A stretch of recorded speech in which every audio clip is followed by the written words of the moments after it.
you doing? We're going to go ahead and call this regular board meeting of the Lafayette Parish School Board to order. Please have a seat. Or find your seat, and then we'll ask that you please rise for the Pledge of Allegiance and a moment of silence. Miss Mary Morrison, would you lead us in the pledge, please?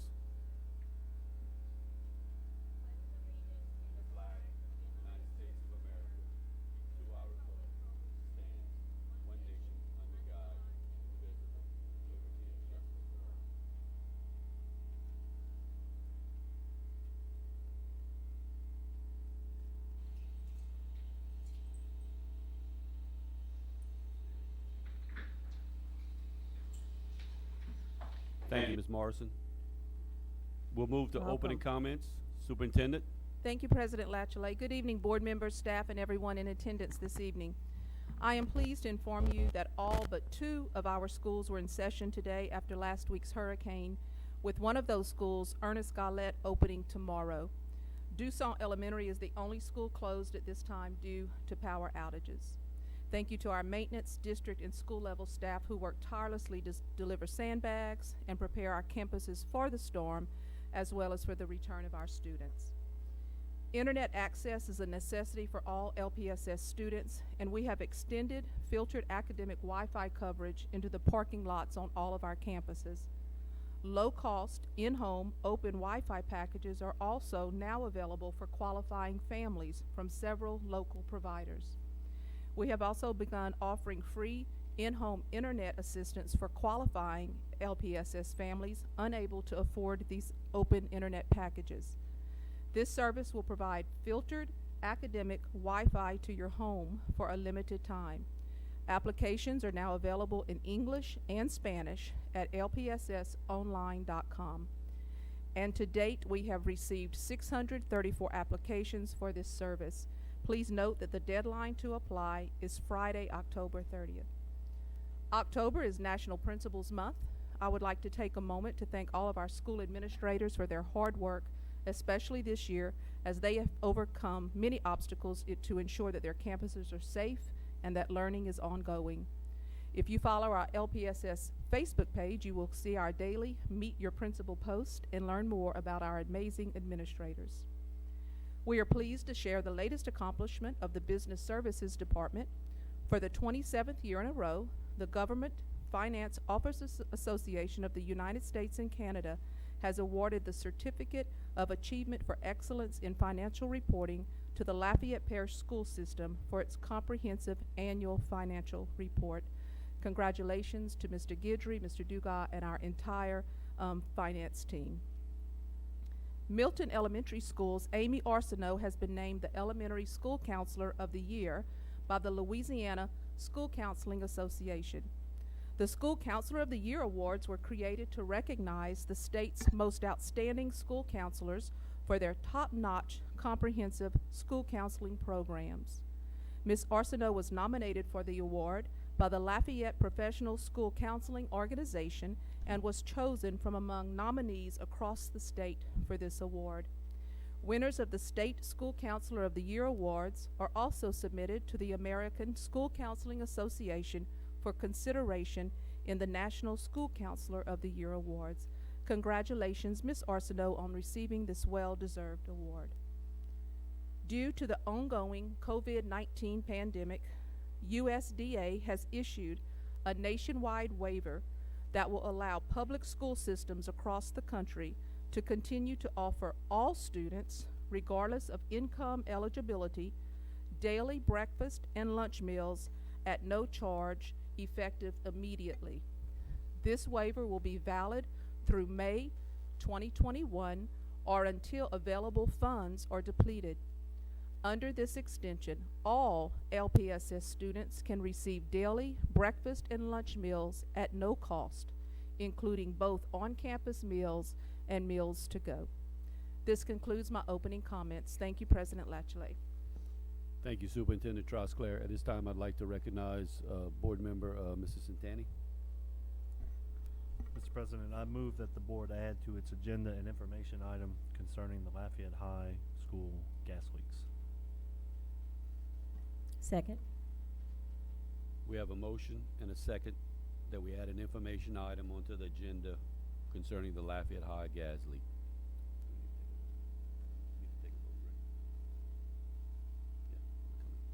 Is there any public comment on adding this item to the agenda? Is there any board member comment? Mrs. Santani? Board members, I apologize, the second leak didn't happen until today. Otherwise, I would have added this on within the 24-hour time frame, so I'd appreciate your support in adding this to the agenda item so that Mr. Bordelon can give us an update on what the resolution is and the status. Thank you. Any other board member comment? Hearing none, Madam Secretary, I'll call the vote for us to add this to the agenda. You can do a voice vote if you want. All those in favor say aye. Aye. All those opposed?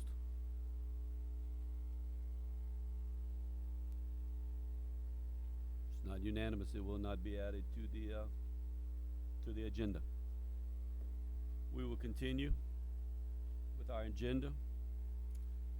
1.4, we have 7 or 8 individuals running for public office. They've asked to speak. They were put on our agenda. We have 2 that weren't on our agenda that we'll add at the end. With so many speaking tonight, that we ask you to try to please keep your comments to about a 3-minute. I know that's not much time, but if you could keep it to 3 minutes with so many people tonight, we'd appreciate it. We'll start. I'm sorry. We have a retirement first. 1.4. It's a recognition of Yvonne Moore, a service retirement. Mr. Broussard put that on. I apologize for overlooking that one.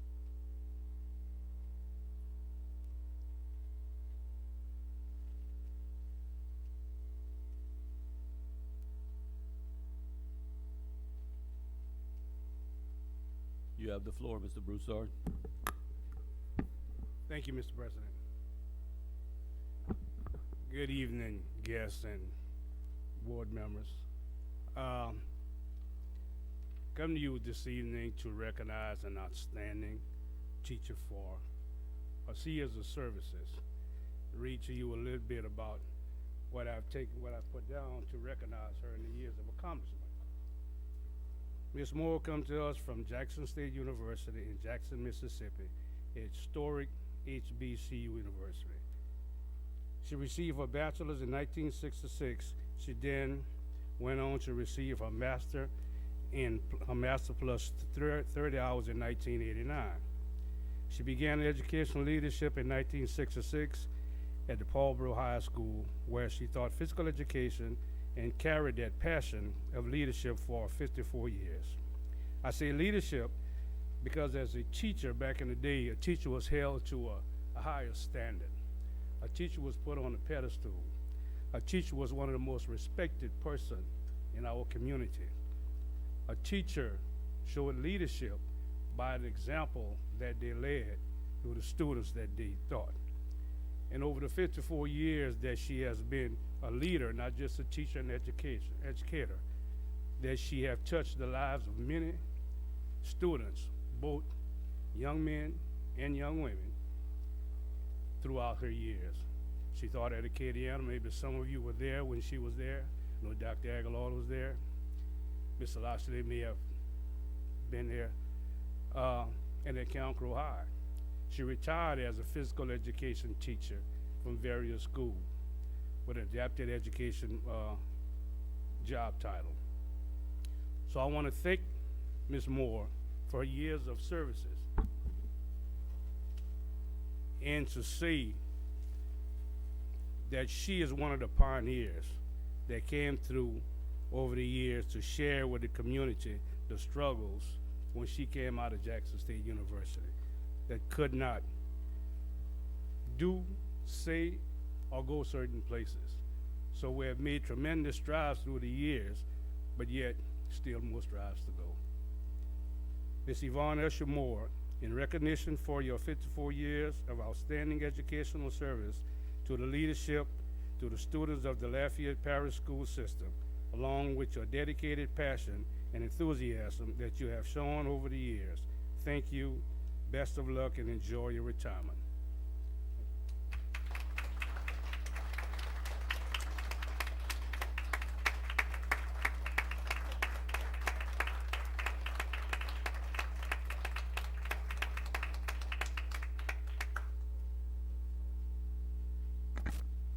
Mr. Broussard, we're going to take a picture with Ms. Moore up front. Does she want to say anything to all of us? She's welcome to go to the podium.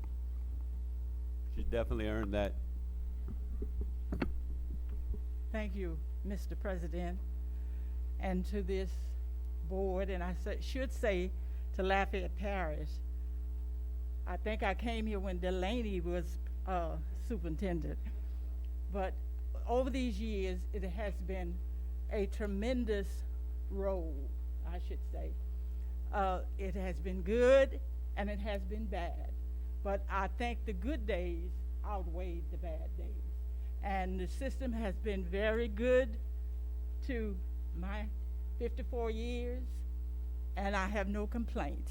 And I want to say to the board to keep working to keep our teachers inspired and our students inspired to learn whatever that teacher has to teach them.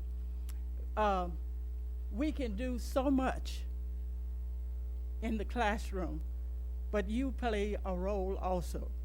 And I must say, over the years, I worked with Don, and I've had some good principals. If we remember Mr. Trahan, Mr. Foote, all those years, and others have been along since that. But they were the ones that I started under.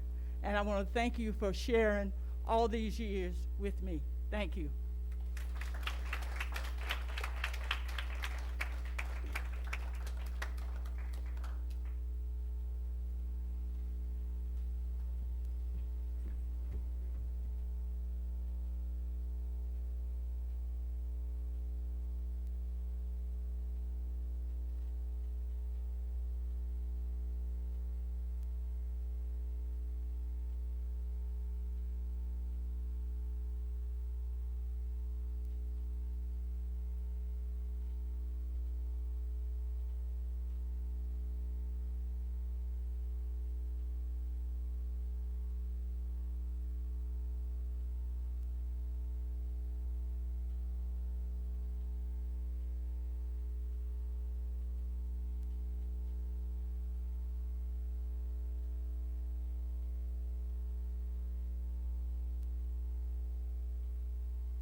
We'll now move forward, and just want to let the public know, if you notice, we do have one board member absent tonight, Ms. LeBou.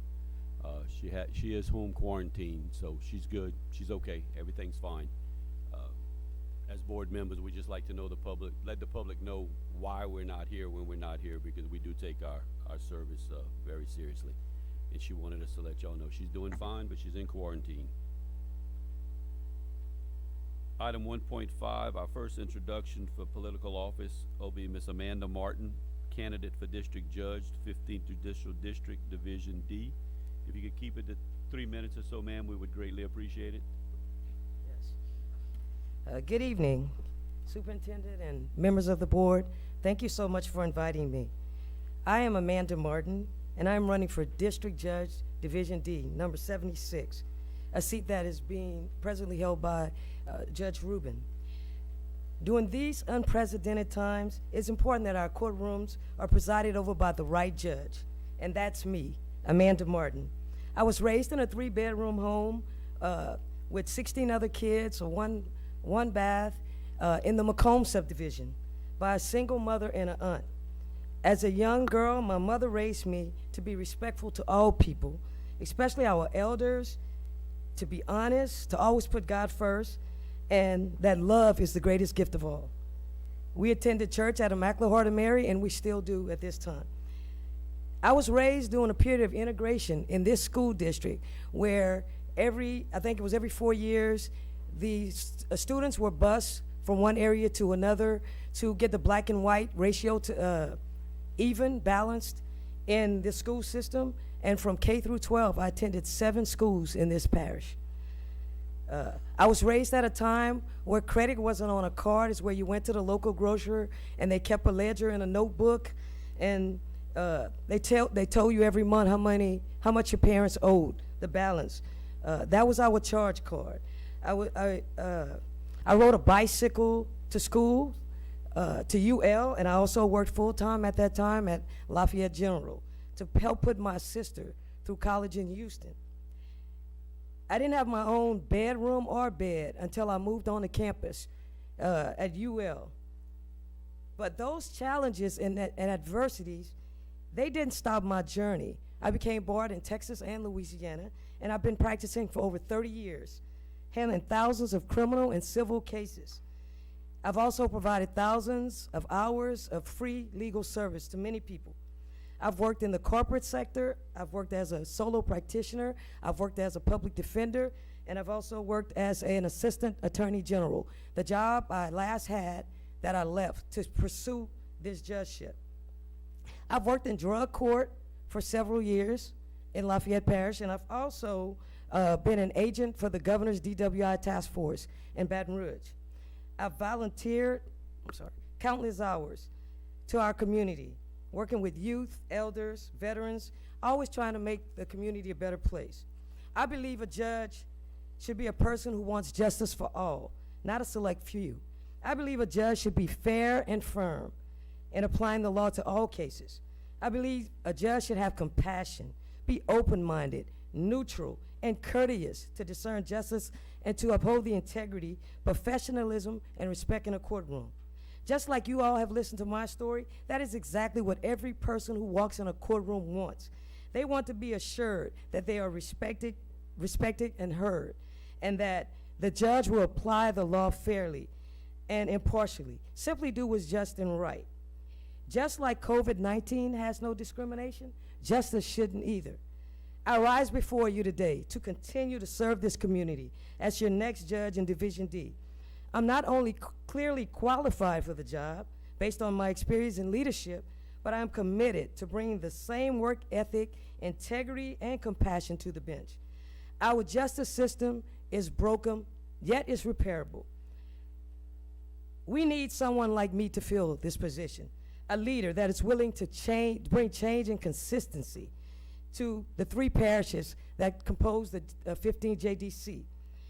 Someone who is willing to work with other judges, the DA, law enforcement, legislators, and community leaders to cure the overloaded dockets, to make sure courtrooms are safe and efficient and secure for the public, to improve technology in the court during these times, to maintain programs that we have, drug courts, and bring new programs in for the mentally ill and veterans, programs to mentor for our youth. So when they get to our age, they will know that the system that we have now is better, and they can get a fair shake, a fair hand.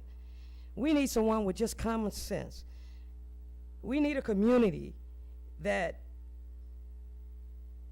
will believe in me, elect me, know that I am someone that knows the system can't be cured overnight, but I will be someone fighting in the trenches every day. I, Amanda Martin, I'm real, relatable, and approachable. And I ask for your prayers and your support to support me, Amanda Martin, number 76, District Judge, Division D. Thank you. Thank you, Ms. Martin. The next candidate we'd like to introduce is Judge Jules Edwards III. He is the candidate for City Court Judge.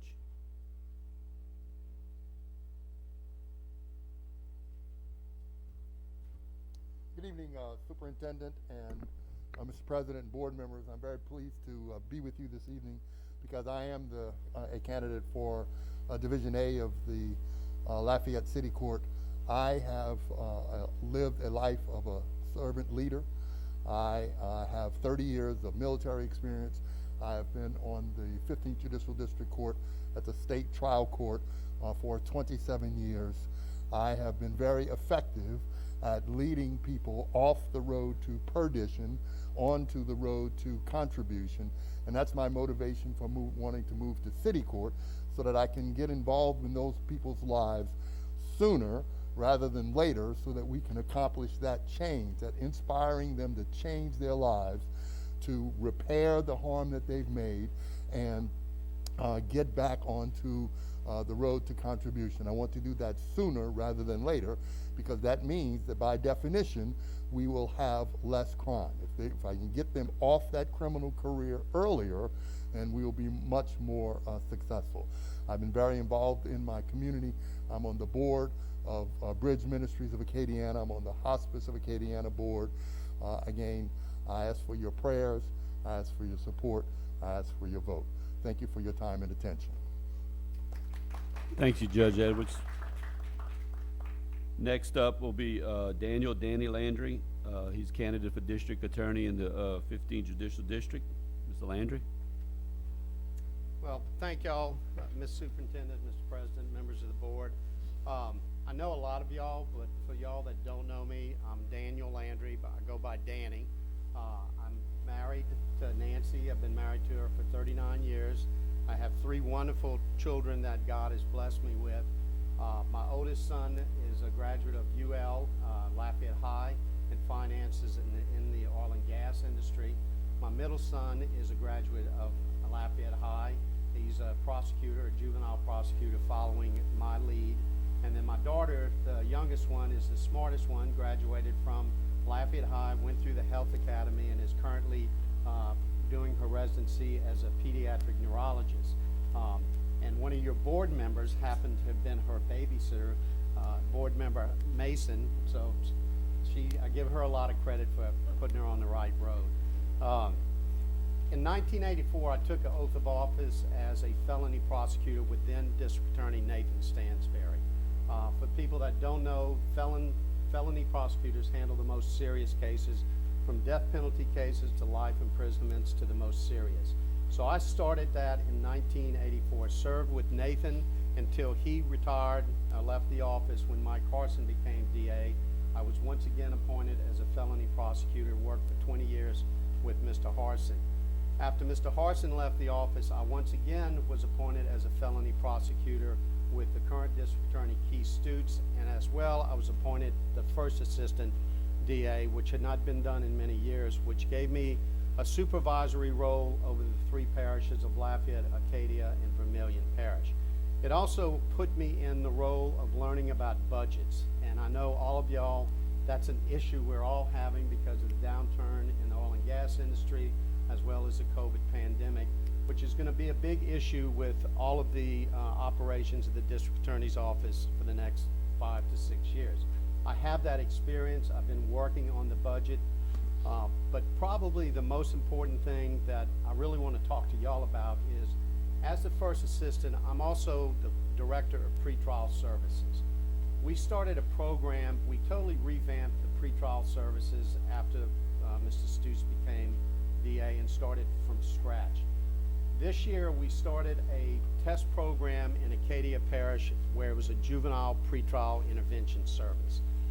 We targeted young people that are getting in trouble. For example, we had a young boy, 11 years old, broke into a store. He stole some ham and bread and candy. When we went to his house, both of his parents were meth addicts. That child does not belong in the criminal justice system. School teachers, SROs, they can see the people that are going down the wrong paths.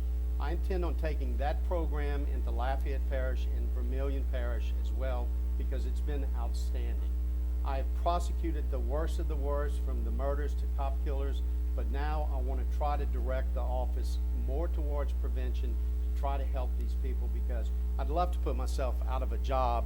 We know that's not practical, but I have the experience. I am not going to need any on-the-job training.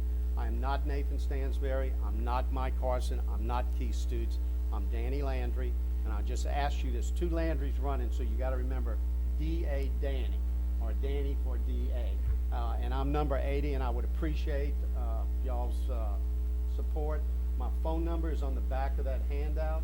I want to reach out to every one of y'all. I've already spoke to some of your board members about some of my plans, and I want to move forward with that, and I appreciate y'all allowing me a chance to speak with y'all. Thank you, sir. Next up, Glenn Shelley Matern, the second. He's a candidate for 15th Judicial District Judge, Division K. Maturin. Where did I get it? I know better than that, Shelley. Yeah, well, it's a sad part. He grew up 300 yards from my house, so at least I know how to say the name.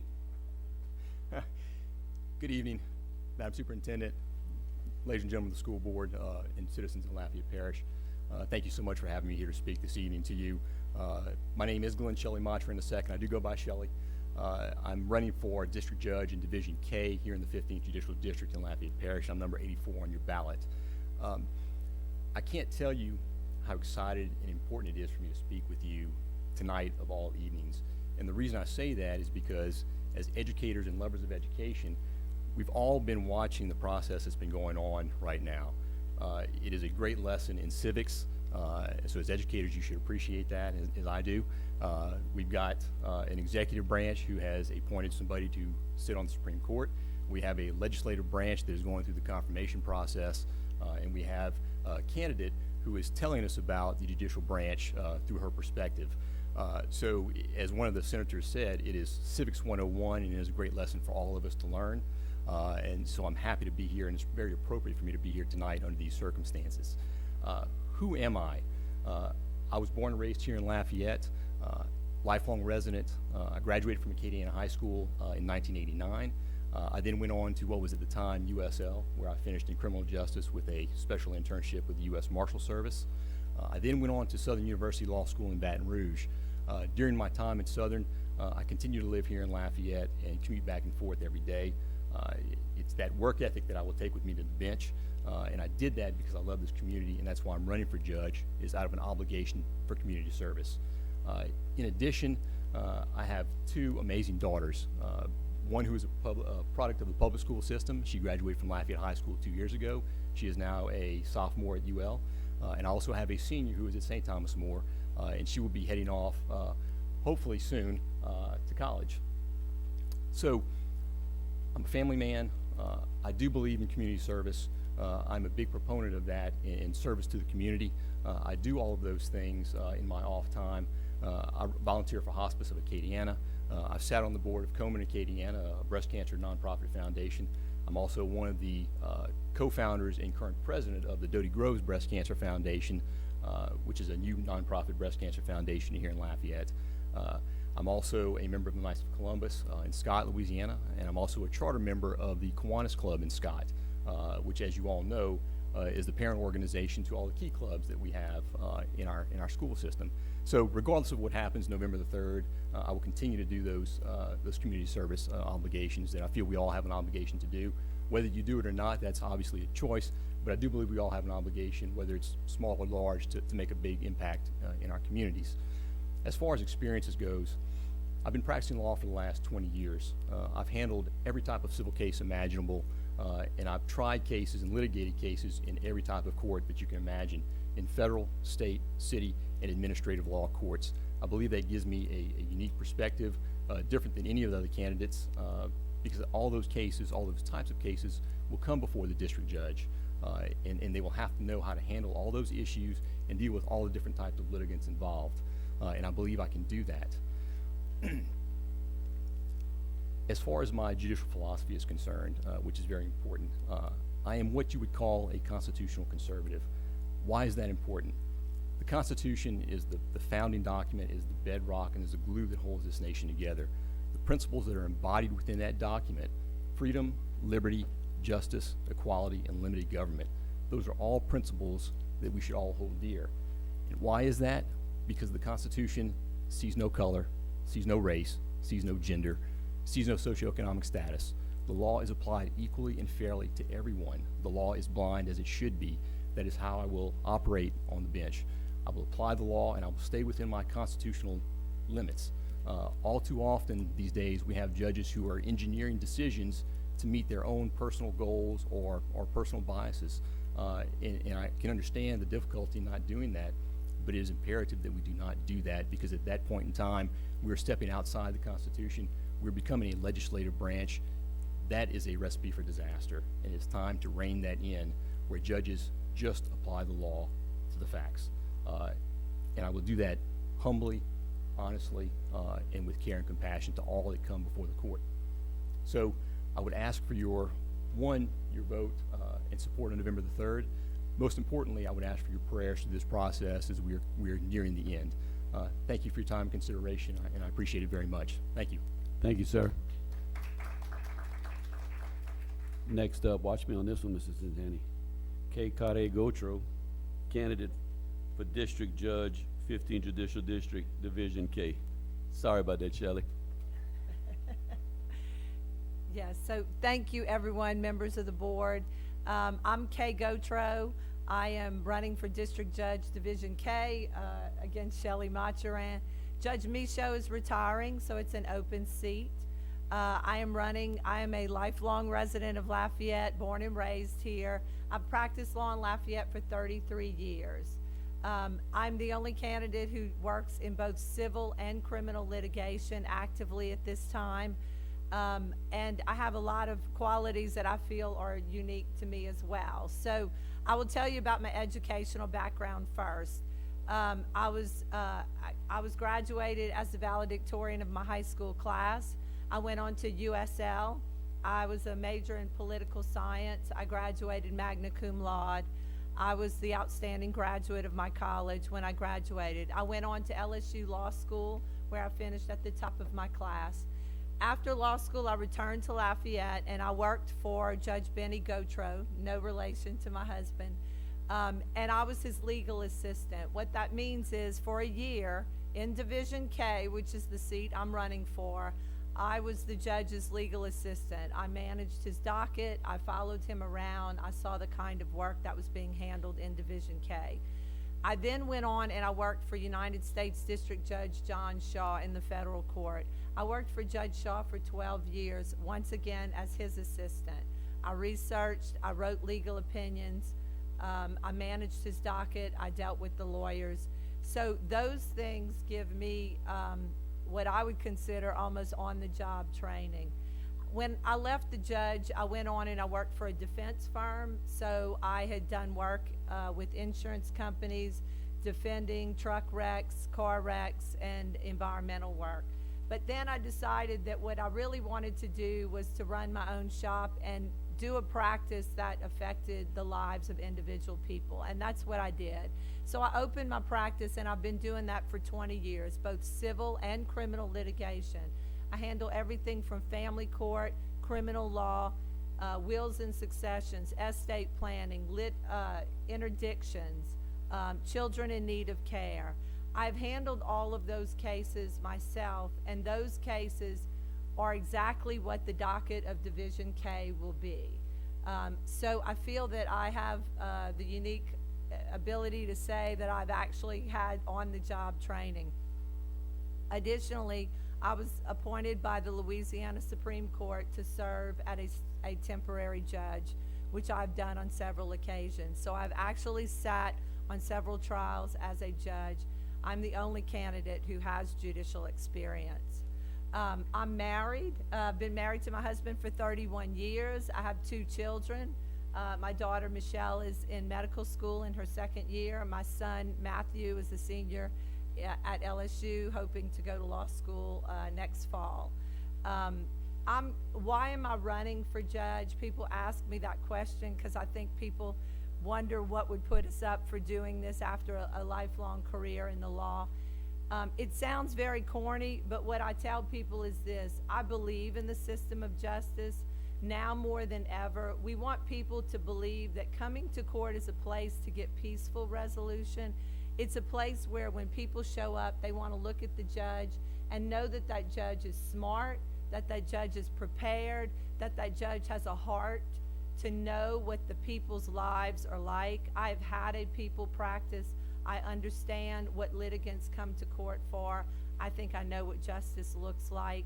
And so that is why I'm running. I hope all of you will look me up on Facebook and consider me for your next judge, Division K. So remember, vote K for Division K. My number is 83, so I say vote for me, 83. I appreciate your time, and congratulations to Miss Yvonne. That's a beautiful life, so. Thank you. I think I'm gonna get the name right. Our next introduction is Michelle Odene. Got it. Candidate for City Court Judge.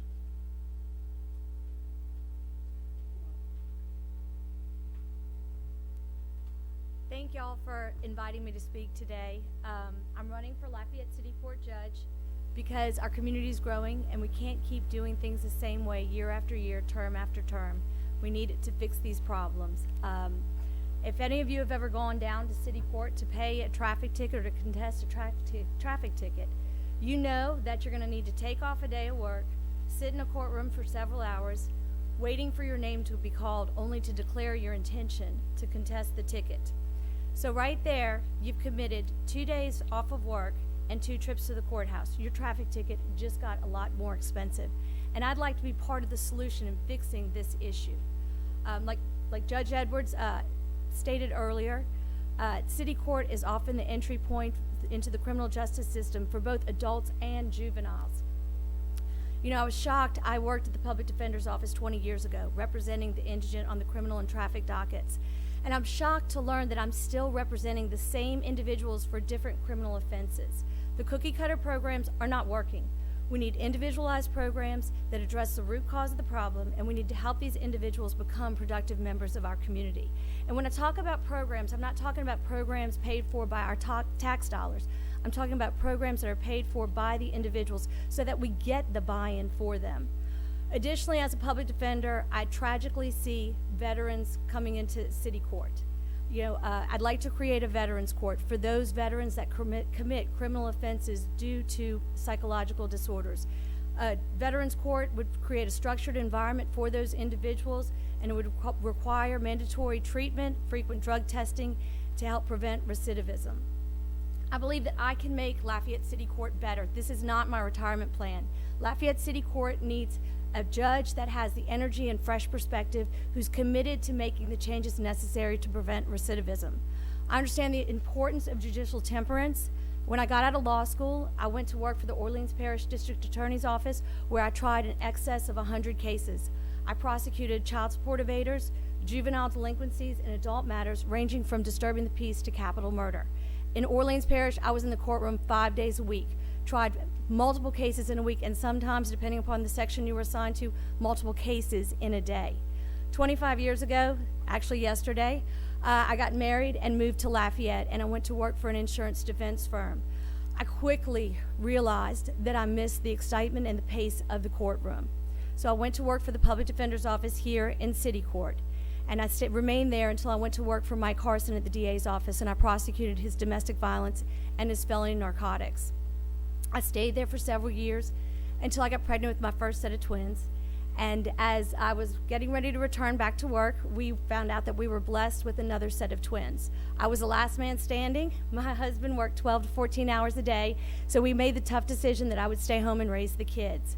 I maintained my license. I kept up with the law while the children kept me up, waiting to return to the courtroom. My children, anyone will tell you that I never do anything halfway. I gave 110% of my time, effort, and energy to those kids. I ended up homeschooling them through grammar school, middle school, and the youngest two through high school. They're a reflection of the quality of my work. All 4 were accepted to LSU. All 4 received top tier of tops. 3 are majoring in engineering, 1 is pre-med, and all 4 were invited to be on the LSU track team. Last fall, like I said, I returned to the public defender's office, and it has given me a unique perspective and an opportunity to identify areas that we can enhance in city court. Having been a prosecutor and a defense attorney also gives me that unique perspective that I intend to bring to the bench.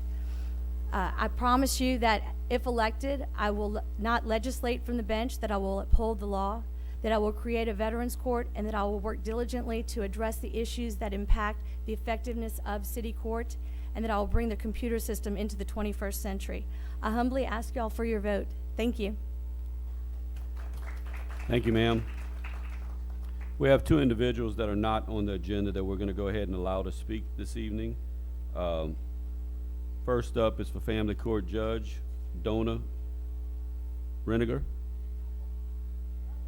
Now ask me where I'm from, buddy.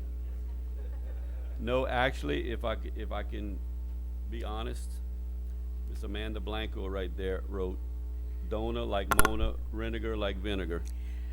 I may have had to do that once or twice in my lifetime, Mr. President. So I actually have people behind the scenes making sure, taking care of me. Good evening, Superintendent, Mr. President, board members, and guests. My name is Donna Reniger, and I'm running to be your next family court judge. I'm currently running for Division M. It's held by Judge Charlie Fitzgerald. Judge Fitzgerald has been elected unopposed to the Third Circuit Court of Appeal, so that position is now open. It is an open seat. I'm a partner at the firm of Vise, Felder & Reniger, where I've been for 15 years, and I'm a recent president of the Louisiana State Bar Association, one of the greatest honors of my career, where I was elected to lead all 23,000 plus lawyers in the state of Louisiana. Number one question I'm asked is why family court? And that's an easy question for me. When I went to law school, I thought I wanted to do insurance defense litigation, and then I got chosen for a juvenile law clinic, where I got to represent children under the supervision of a licensed attorney, and I tried 30 cases. Changed the entire trajectory of my career. Once you sit next to a child who's not used to having someone advocate for them, and I know I'm preaching to the choir, who doesn't expect to have someone take their side no matter what, I knew that my career needed to be dedicated to children, and that's what I chose to do. The other lesson I learned there was the critical importance of a fair and impartial bench. No matter who you represent, where they're from, how much money they have, where you're from as their lawyer, what color they are, they need to have a fair and impartial hearing and feel heard. Because of those two lessons, I chose to pass up my job offers, and to my parents' dismay, substitute teach in Orleans Parish for 3 months while I found a job representing or advocating for children. The job I found was domestic abuse assistance attorney, and I was able to specialize in representing victims of domestic abuse. Eventually expanded my practice, and I've continued to do family law for the 28 years of my practice, 26 years of which have been here in Lafayette. Went to UL undergrad, and it's always felt like home to me, so I couldn't wait to get back. I'm running on 4 pillars that I think are important to discuss tonight. Number 1, I will treat every litigant and every attorney that walks in my courtroom with respect. I've spent 26 years in Lafayette proper, earning the reputation of being a qualified, hardworking, respectful attorney who can deal with you on a professional level, and I intend to take that to the bench. My second pillar is to put Acadiana's children first. The law requires it, and I think it's morally required as well. Number 3, I will uphold the dignity of every family member that walks in my court. As you can imagine, it's not always parents that are in family court. It's sometimes grandparents that need visitation rights. It's an aunt or an uncle that is taking temporary custody of a child while the parents are going through whatever issues they may have. I know that I'm a good communicator, and I'm an especially good listener. And when you have people in family court, they're not always at their best. Sometimes they are grief-stricken and irate over the situation in which they find themselves. And I know I can hear through that and receive the information they need me to hear so that they feel heard in that courtroom. Last, but certainly not least, I will not legislate from the bench. A number of individuals tonight have talked to you about the 3 branches of government. I'm running for a seat in the judiciary. That means my job is to hear the evidence and the facts presented and apply the law as written from Baton Rouge to those facts, and I pledge to do that. So I ask you for your support on November 3rd. My name is Donna Reniger again. I'm candidate number 86, and I want to specifically say thank you tonight. I know how valuable your time is. I know there were a lot of us. In these times in COVID, it's very difficult for us to get out to groups, and this is critical to us to discuss with voters what we're standing for. So thank you for your patience so much. I appreciate it. Thank you. Before I do the last candidate, can we check the AC? Ms. Morrison says it's better, but could we check it and see what it's on? It was a little warm up here. final candidate speaking tonight is a candidate for 15th District, Division D, Royal Colbert.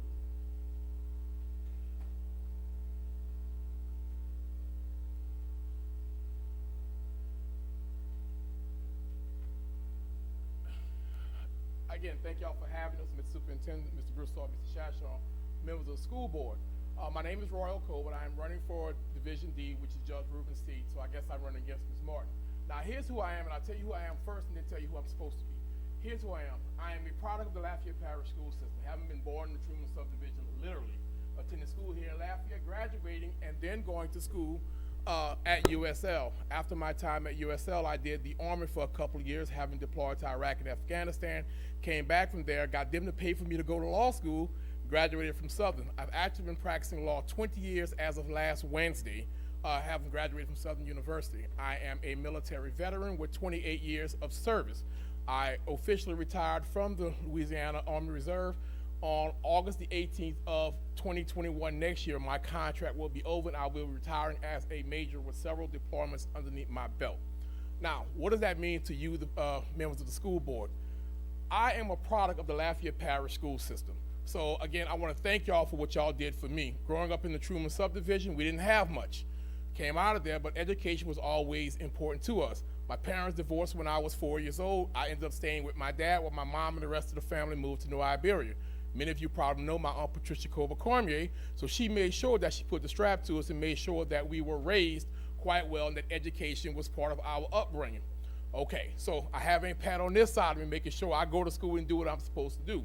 I played football in Clark Field on Wednesdays and Fridays night. I swam in O.J. Mouton Pool. I have never left the city of Lafayette. Experience-wise, I have tried cases both on the federal side and the military side, the state side and the civilian side. I have done court-martials from everywhere from Afghanistan back to Lafayette, Louisiana, literally. I have tried federal cases down at the courthouse, and I'm now and currently serving as an assistant district attorney here, prosecuting major felonies. My judicial philosophy, very important. Rehabilitation over incarceration. My journey as an attorney began working at the AG's office down in Baton Rouge under Attorney General Mike Foti. Having served there for 4 years, I literally got tired of it and said, I would rather than do this, I would rather go back on active duty and go to Afghanistan. So I left. Went for 13 months and came back, left the AG's office and went to work for Allstate for a number of years, trying civil cases. Left Allstate, got hired under the Public Defender's Office. I am a graduate of the National Public Defender's Institute, i.e. the Gideon's Promise. So I understand. From the Gideon's Promise, I am proud to say I am the last hire by Mike Harson before his retirement from the Assistant District Attorney. So right now I'm an ADA serving under Mr. Stutes, under Danny Landry. Now, what does that mean? I try felony cases. Why do I say rehabilitation over incarceration? I have firsthand knowledge of what it takes to be a judge here in Lafayette. I have the experience. More importantly, I have the compassion, the knowledge, and the know-how. You've heard that a lot. More importantly for you guys, what it means is I will listen. Right now, I help out at Northside teaching their law academy, teaching their trial team. I serve as the judge for their trial team when they are practicing to get ready to go. And I'm proud to say the Northside High Law Academy, they placed second in state last year, if I remember correctly. And we work diligently with them, working with them day in and day out, getting their stuff together. Additionally, I make sure that I am visible. I think as a young African-American male, and I say African-American male, I want to make sure that justice on Martin Luther King Boulevard is the same as justice on Camellia Boulevard. Justice on Radcliffe is the same as justice on Khalid Saloon Road. Again, some things are not working, but many of the programs we have are working. I am a product of somebody telling me, hey, you need some options, you need some choices, try the military. I believe in going to the military because the military provided me with a good life. Right now, I am serving as the liaison between the DA's office, and if Mr. Danny was here, I would thank Danny Landry. I am serving as the liaison between the DA's office and the military recruiters here in Lafayette. What does that mean? You got a kid who is 16 or 17 years old getting ready to graduate. He gets in some trouble. He may pick up that first felony. We look at him, the recruiters call me, and I can then go to Danny or Mr. Stutes or when Mr. Harson, Mike Harson, and say, hey, this kid wants to join the military. We have that kid take the ASVAB and take his physical to show that he is serious. He scores well enough. If he hasn't hurt anybody, if it's not a violent felony, then we go ahead and we do something with his charge to allow him to then have a future in life. You know, my mom always says not everybody's as good as the best thing they've ever done, and not everybody's as bad as the worst thing they've ever done. Give these people a chance. So again, rehabilitation over incarceration. More importantly, what I believe, as a judge, I will descend from that ivory tower, because one of the things I hate about our judges are they are not visible. I will descend from that ivory tower and be that visible person. Continue going to the schools where I go now, meeting with the youth, going to the boys clubs and girls clubs of Acadiana, working with the Boy Scouts, working with Habitat for Humanity. I am married. Me and my wife have been the foster parents. We have fostered 7 beautiful children who have all been reunited with their families, and we still keep in touch with those children. Meeting those people, serving their needs, making sure that kids have a second chance. Even more important, I can promise you, for you guys, I will be available. Because I will say this, we cannot reform those youth if you, the school board, don't get involved. So again, who am I? I'm Royal Colbert. I'm number 75. I'm asking for your vote. Even more important, I'm asking for your input. I want to be that judge who listens. So I can promise you, at least once a quarter, I will attend the school board meetings and ask you guys, what do you need from us in the justice system that we can make your jobs better? Thank you. And Mr. Colbert, Yes. thank you for your service. Yes, sir. We'll go ahead and move on with the next section of our agenda. If I'm not mistaken, 2.1 is scratched. We'll move on to 2.2, employee services, personnel changes. Mr. Mouton, Ms. Gardner.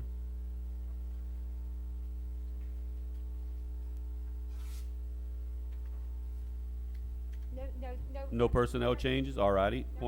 2.3, information item regarding playground fence replacement at GT Linden Elementary. Mr. Bordelon, Mr. Guidry.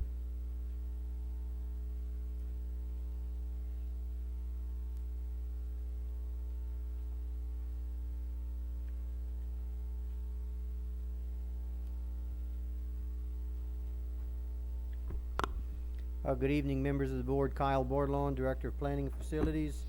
One of the board members requested that this item be put on the agenda. Not really sure which one, but if there's any questions, I'll try to answer.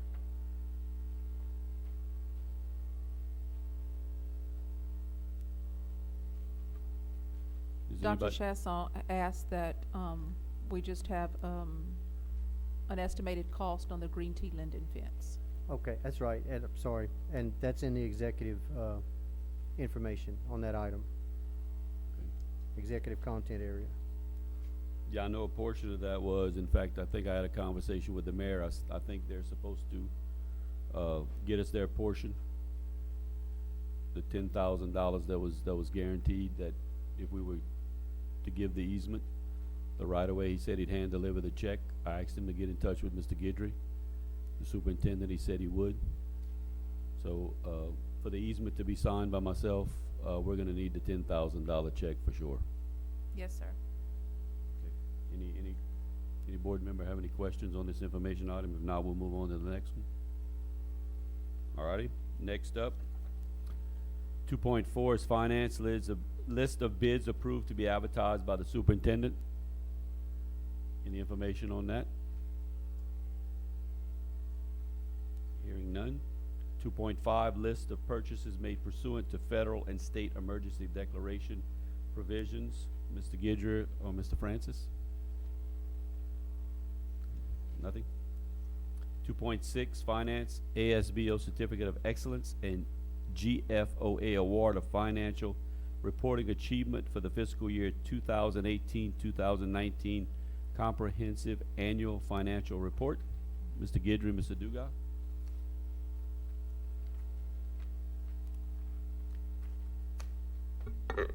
Yes, this particular item recognizes the Lafayette Parish School System for excellence in its financial reporting. More specifically, by submitting our comprehensive audit annual financial report to both Asbo and GFOA, two national organizations for review. Both of them have returned certificates of excellence with regards to the quality of reporting that has been presented by the Lafayette Parish School System. We're just presenting this as an information item to show that our financial reporting is at and above par. Thank you, Mr. Guidry. We'll now move on to our consent agenda. The way this works, I will read the agenda items one by one. If a board member wants it pulled, we'll pull it for discussion and vote on those in globo that are not pulled. I will start with 3.1, administration discussion and or action concerning revisions to policy CG, administrative records. 3.2, discussion and or action concerning resolution 10-20-1990, National Domestic Violence Awareness Month. Could someone pull that for me, please? I'll go ahead and pull 3.2. Thank you, Ms. Morrison.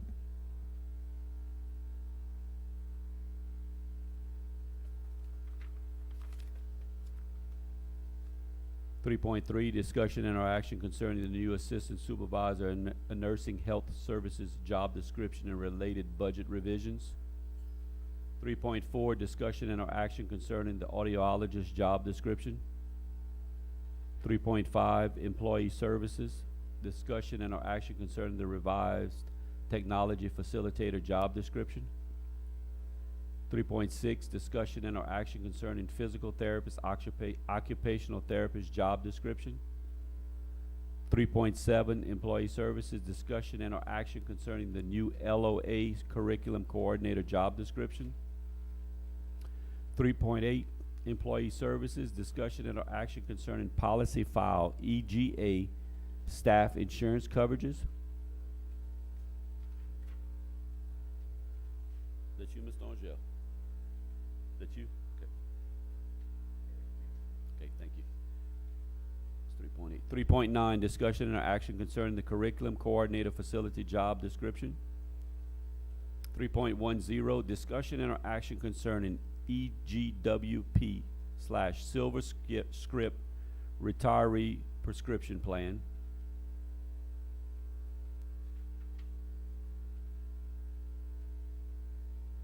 3.11, discussion and or action concerning a reorganization in the office of the superintendent. 3.12, discussion and or action concerning approval of quotes for Live Oak Elementary boiler replacement. 3.13, facilities, discussion and or action concerning a budget revision to the 2016 bond construction fund for Middlebrook Wing Addition camera systems. 3.10.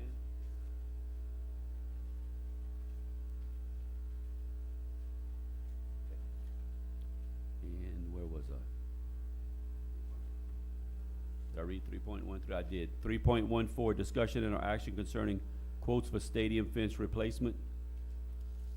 3.15, discussion and or action concerning the rejection of quotes for Karen Crow High weight room addition. 3.16, discussion and or action concerning ratification of approval to repair Live Oak Elementary intercom system. 3.17, discussion and or action concerning USD funding availability for capital projects at Southside High School to address anticipated safety and student enrollment increases. Pull that, please.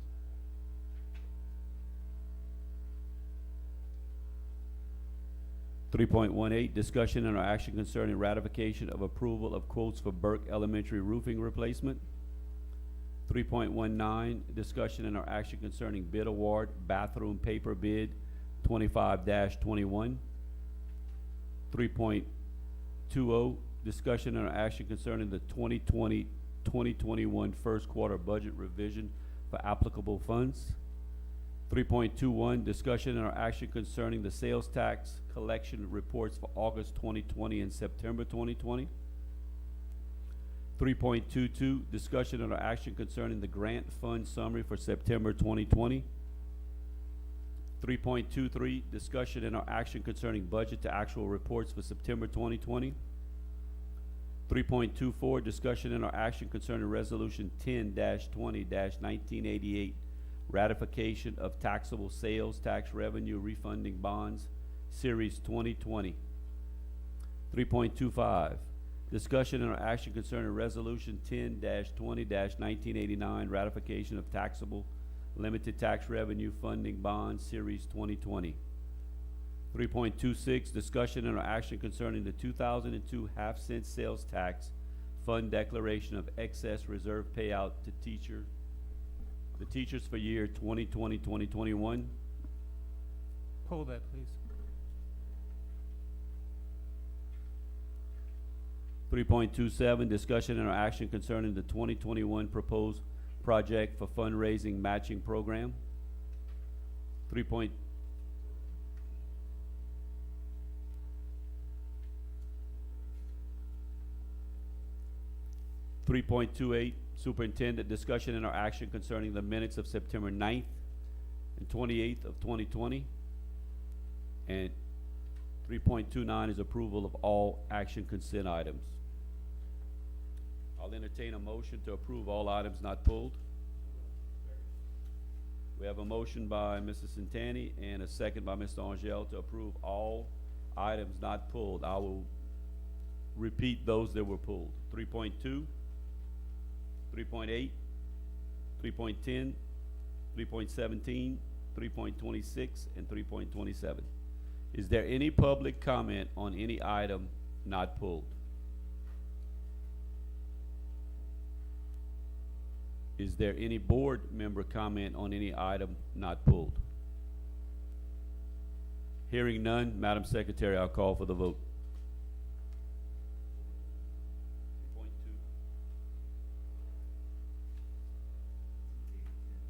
3.8, 10, 17, 26, and 27. No.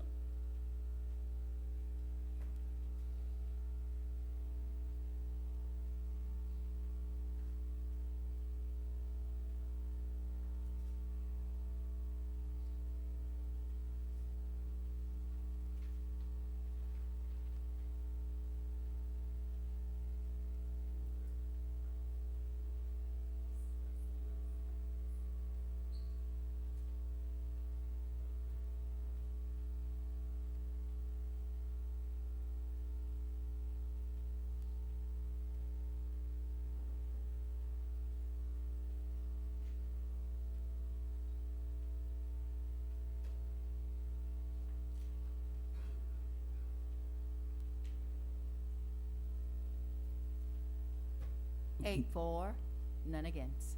Motion carries. We'll go ahead with the items pulled.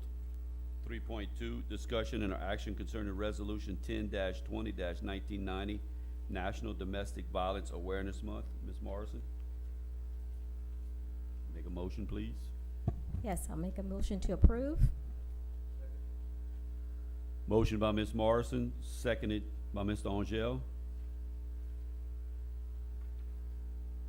Ms. Martin, would you like to come up and read the resolution for us?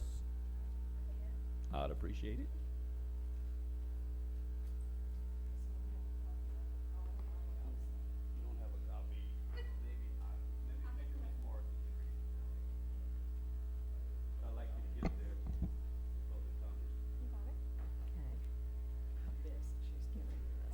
Yes.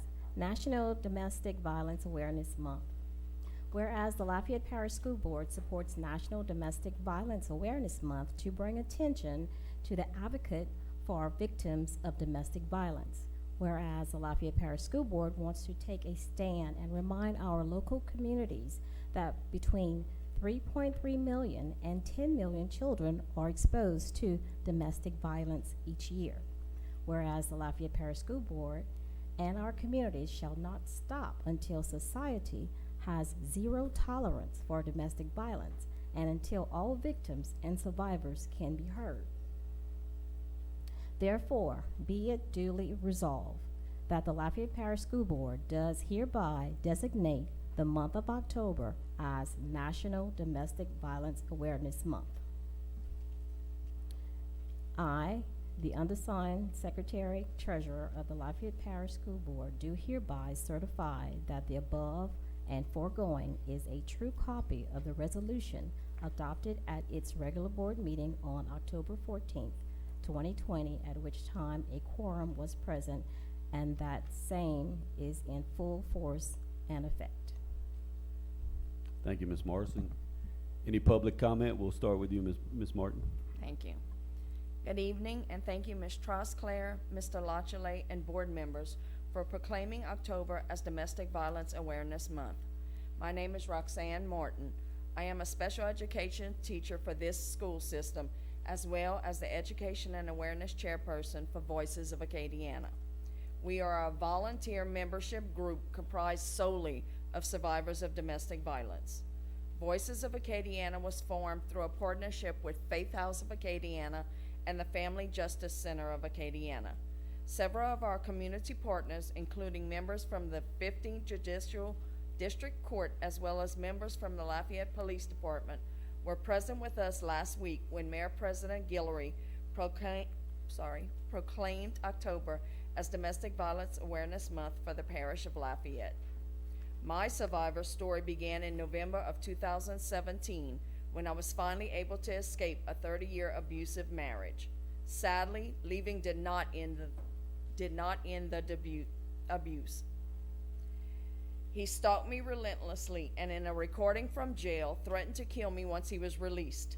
He pled guilty to 7 felonies and 15 misdemeanors. He only spent a year in jail and is currently being tracked by an ankle monitoring device even 3 years after leaving him. COVID-19 restrictions have only increased incidents of domestic violence. When comparing domestic violence numbers from March 1st, 2019 through August 31st, 2019 to numbers from those same dates in 2020, there is a 70% increase in the number of people that Faith House is providing services to just in the Acadiana area. This increase includes both adults and, unfortunately, children. Some of those are our students. Since March, Faith House is interacting with an average of 440 people each month. This number encompasses all people receiving services, including 167 new adults and 95 new children who are experiencing domestic violence. No one deserves to live in fear. No one, and especially not our children. We ask the leaders and citizens of the Lafayette Parish school system to join us during the month of October and wear purple on Wednesdays to bring awareness to the issue of domestic violence and create a network of support for survivors. Visit Faith House's website or Voices of Acadiana for more information, resources, and advice on domestic violence. Together we can make a difference and save the life of those experiencing abuse in their homes. Thank you. Thank you, Ms. Martin. Any board member comment?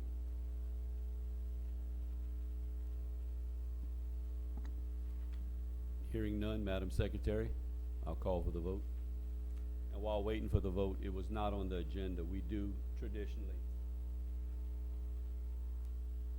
as a board, recognize October as Breast Cancer Awareness Month, and it was not on the agenda this month by mistake.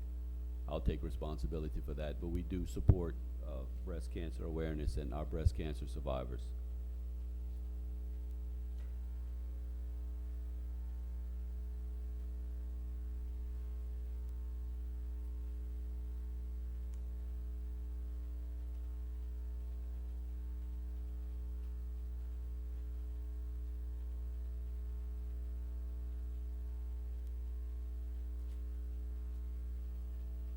Eight for, none against.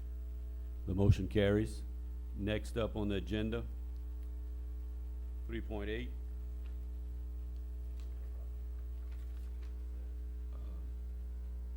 3.8, discussion or action concerning policy file EGA staff insurance coverages.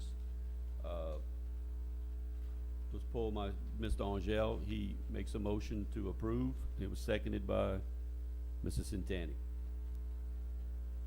Do we have any public comment?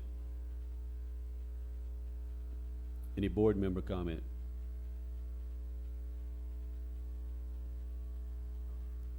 Hearing none, Madam Secretary, I'll call for the vote.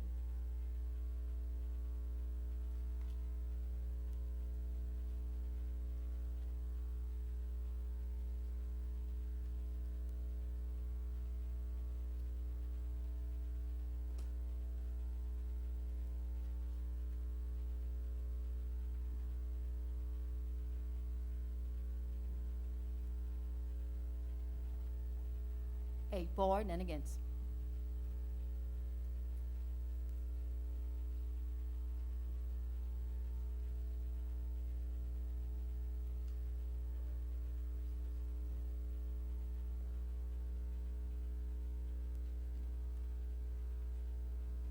You can. Motion carries, but we're gonna go ahead and give the floor to Mr. Angel for a second. I just want to thank my fellow board members for voting for this bus driver's wife died several years ago, and we kept deducting insurance from his paycheck, and this was to give it back to him.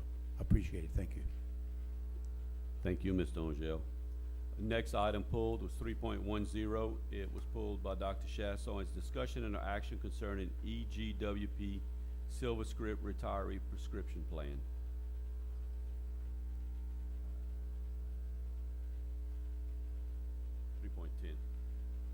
Mr. President, I move that the board rescind the action approving the, hold on one second. I want to make sure I get the letters correct. The EGWP Silver Script Retiree Prescription Plan. We have a motion by Mr. Centani to rescind. Second by Mr. Elroy. Is there any public comment on this agenda item? Hearing none, any board member comment? Dr. Chasson? Yeah, I want to try and get an explanation as to what exactly is taking place. And I think the gentleman back there would be able to answer some of the questions for me, so I can try and figure out what the actual issues are, so we can try and get them resolved. So let's see. So I spoke with one of the retired teachers on the actual committee, and then spoke with another board member so I can try and get a grasp of what's taking place. And I just think we're somewhat acting a little premature or prematurely with wanting to rescind the motion or rescind the actions. But I did want to get an explanation, so at least everybody gets to talk with everybody separately, but at least most people are here. So if you wouldn't mind, would you mind coming up, sir? So I can try and figure it out. So it seems as though what some of the committee members have issues with is a contract. So I'm not really for or against this. I'm for the savings part of it, but what's the earliest we could get a contract signed? Because apparently one of the issues that I remember mentioned to me was we didn't have an existing contract. Board members, thank you for having me. My name's Len Fontaine. I am serving as your employee benefit consultant for your group health plan. I'm with Hub International. With regard to the contract, when we originally approved the AgWIP program, we've started in the implementation process. Folks from Silver Script, Ms. Trish, our staff, we've been having weekly implementation calls. This is a very work-intensive implementation that takes quite some time. The contract is developed. We did get a copy of the contract that was asked for by the committee. I believe some of their main concerns was the terms of the contract and ability to be able to terminate the contract if they weren't satisfied with the program. That sample contract was submitted today, and with the termination language in it, which is a 3-year term, but it does have a 90-day termination provision in that contract. Okay. So is it normal or typical that we have a termination clause in those contracts? Well, I really can't speak to that as I'm not an attorney, but usually the reasoning for wanting that termination provision is not to be bound to a contract for a long period of time if you're not satisfied with the services. Okay, so you said the contract does have a 90-day clause in it? Yes. Okay. Another issue that they were having was the savings.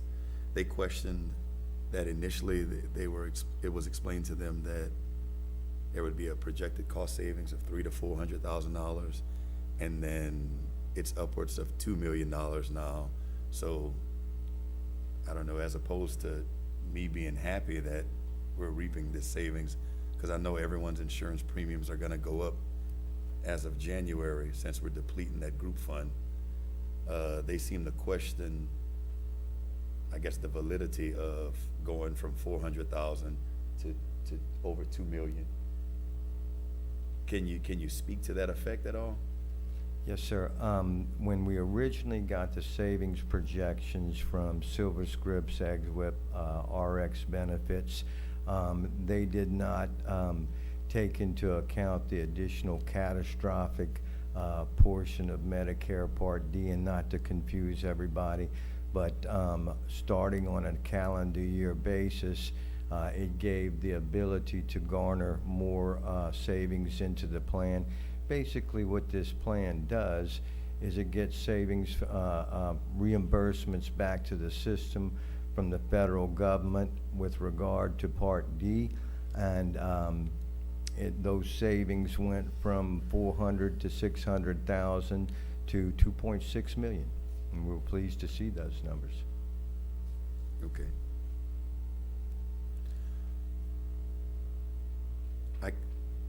Mr. Fontaine, I believe they still have issues or questions about, well, how did it get so big? So is there a formula? Is there something that you could show the retired committee that, hey, listen, since catastrophic was left out, it normally accounts for this amount.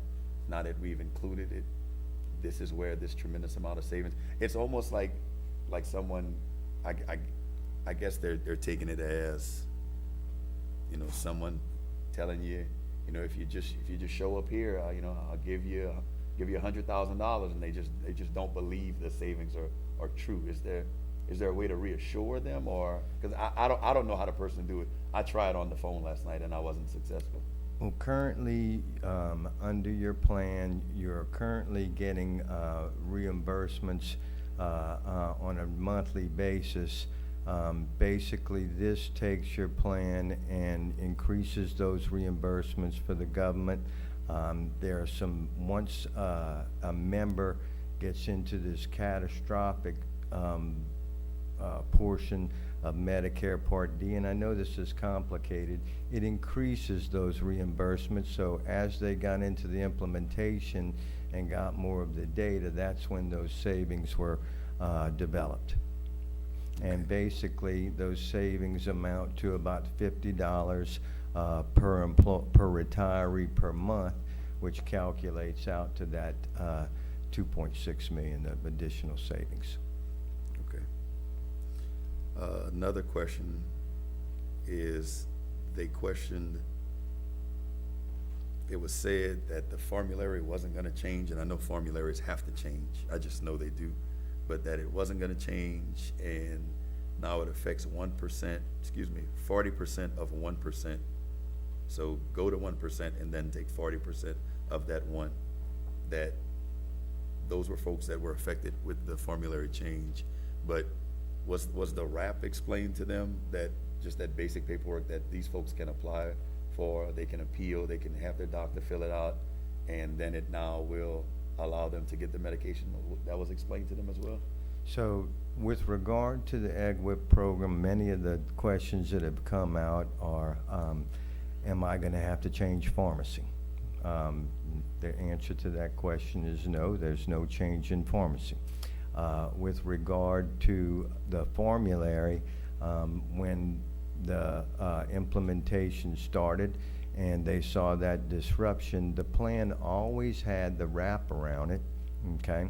The Silver Scripps plan comes with a wrap. First thing that they did is utilized a formulary that matched our current formulary as closely as possible, as a 99% match, okay?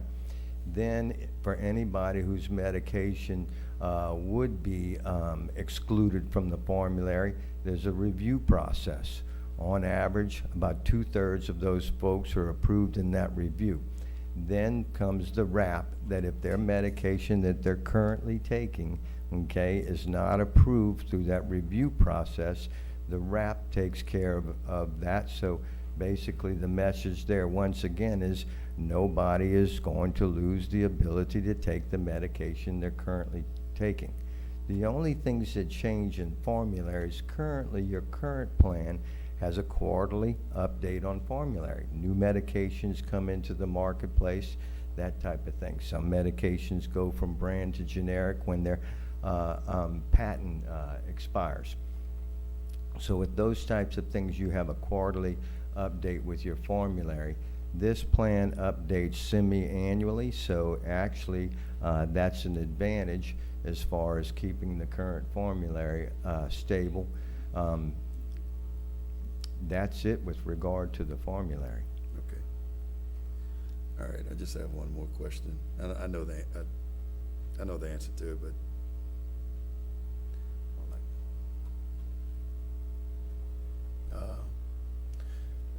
that's all the questions I have, Mr. Fontaine. I appreciate it. Mr. Guidry. Thank you. What?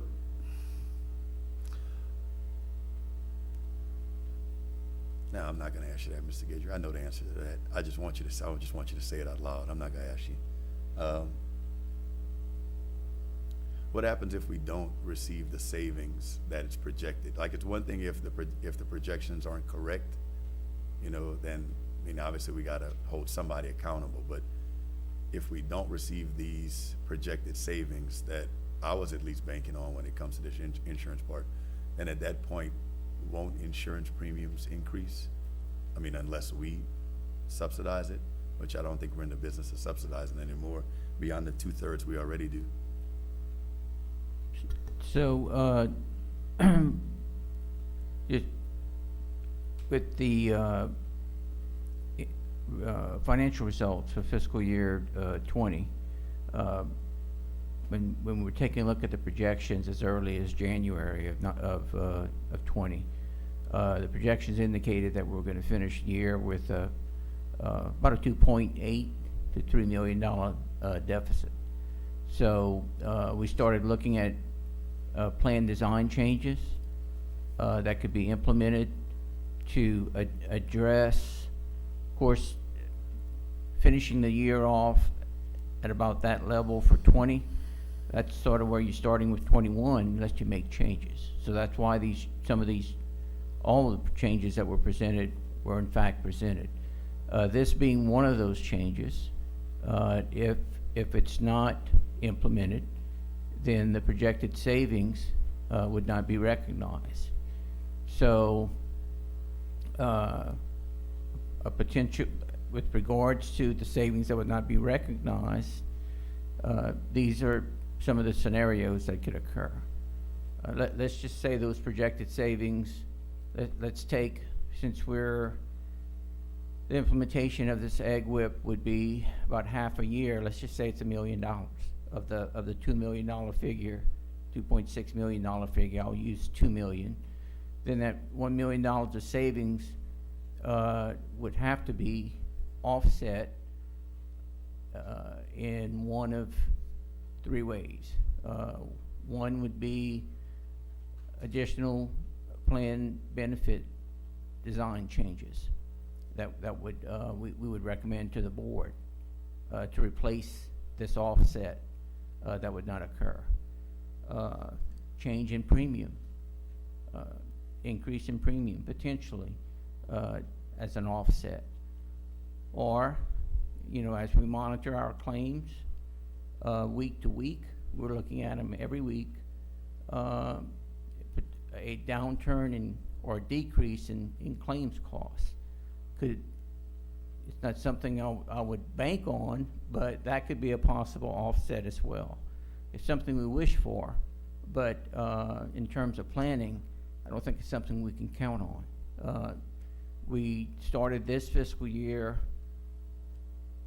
with some pretty significant increase in our claims costs.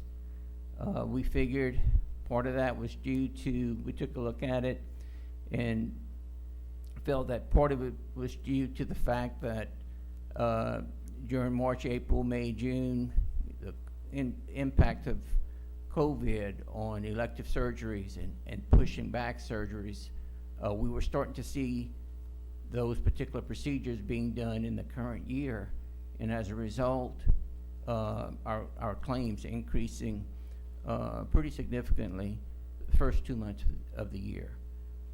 Now, the last 3 to 4 weeks, we've seen those weekly claim numbers come down to a level that we're comfortable with, but they typically do come down during this time of the year. So we're not far along enough to know, can we expect to see a decrease in claims?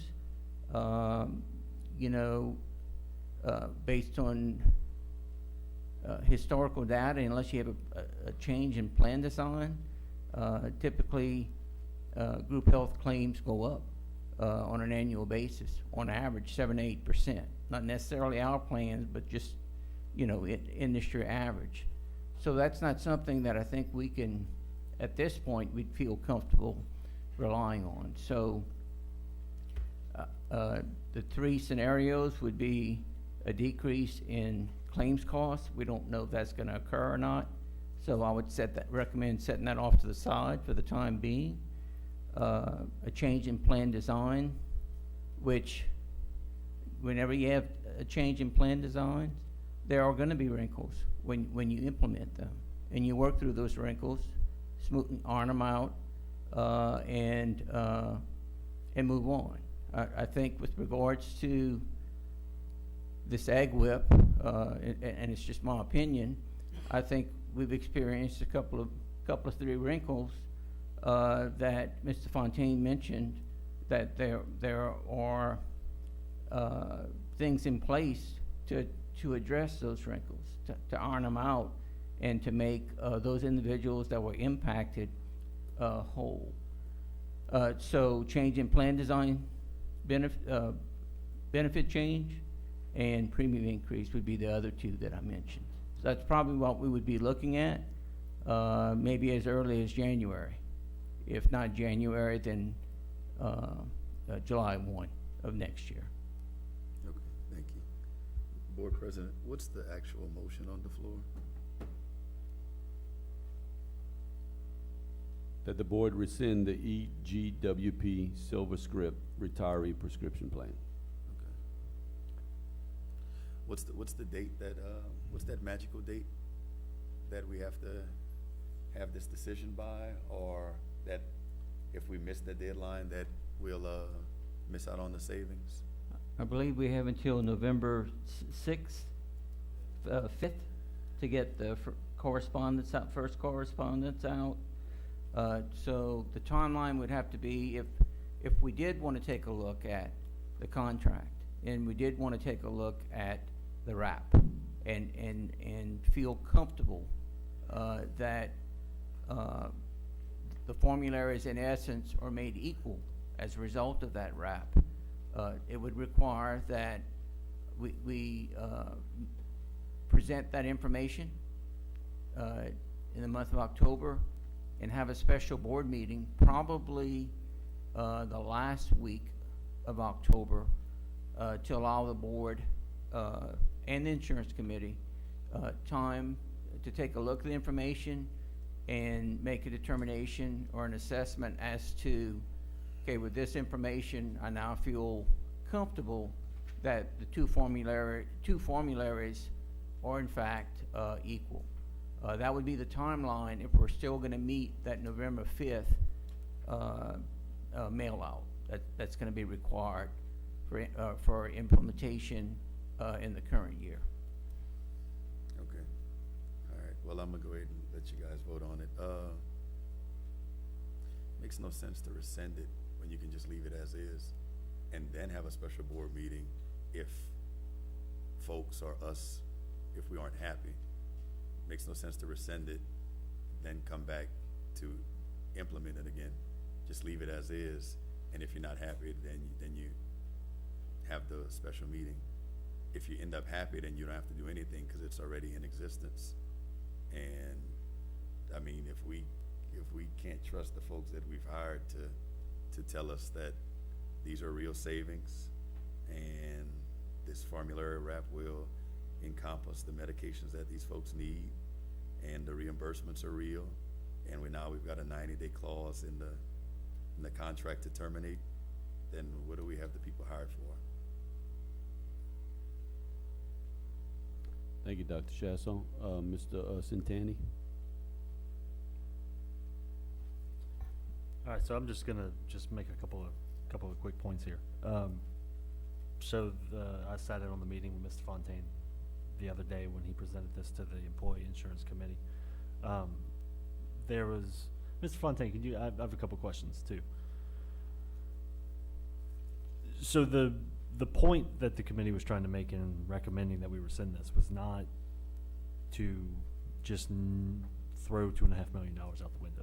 That couldn't be further from the truth. I think Mr. Fontaine would agree with that. What the committee's asking for is 2 weeks' time, because I always appreciate, I don't know if everybody else reads it, but I certainly read your nice bound reports that you give us on the performance of our group health plan. Thank you. We didn't have any kind of documentation right there. It's not that, Dr. Chasson, we don't believe them. That's not it.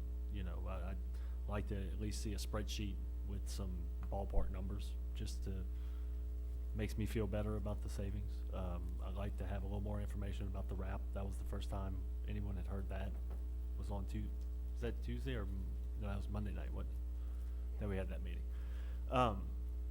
There was a lot of hearing it for the first time on Monday night, was what it was, and I think the committee wanted to have a little more information before they felt comfortable saying, let's go ahead and go with this. Because, correct me if I'm wrong, in April, I think it was, you came up and told us there were going to be no changes, right? And that was the intention of the program from the onset. I understand, yeah. I mean, and it's not like you were ever trying to hide anything, because you came back in July and said something's going to change. I mean, things change. I get that.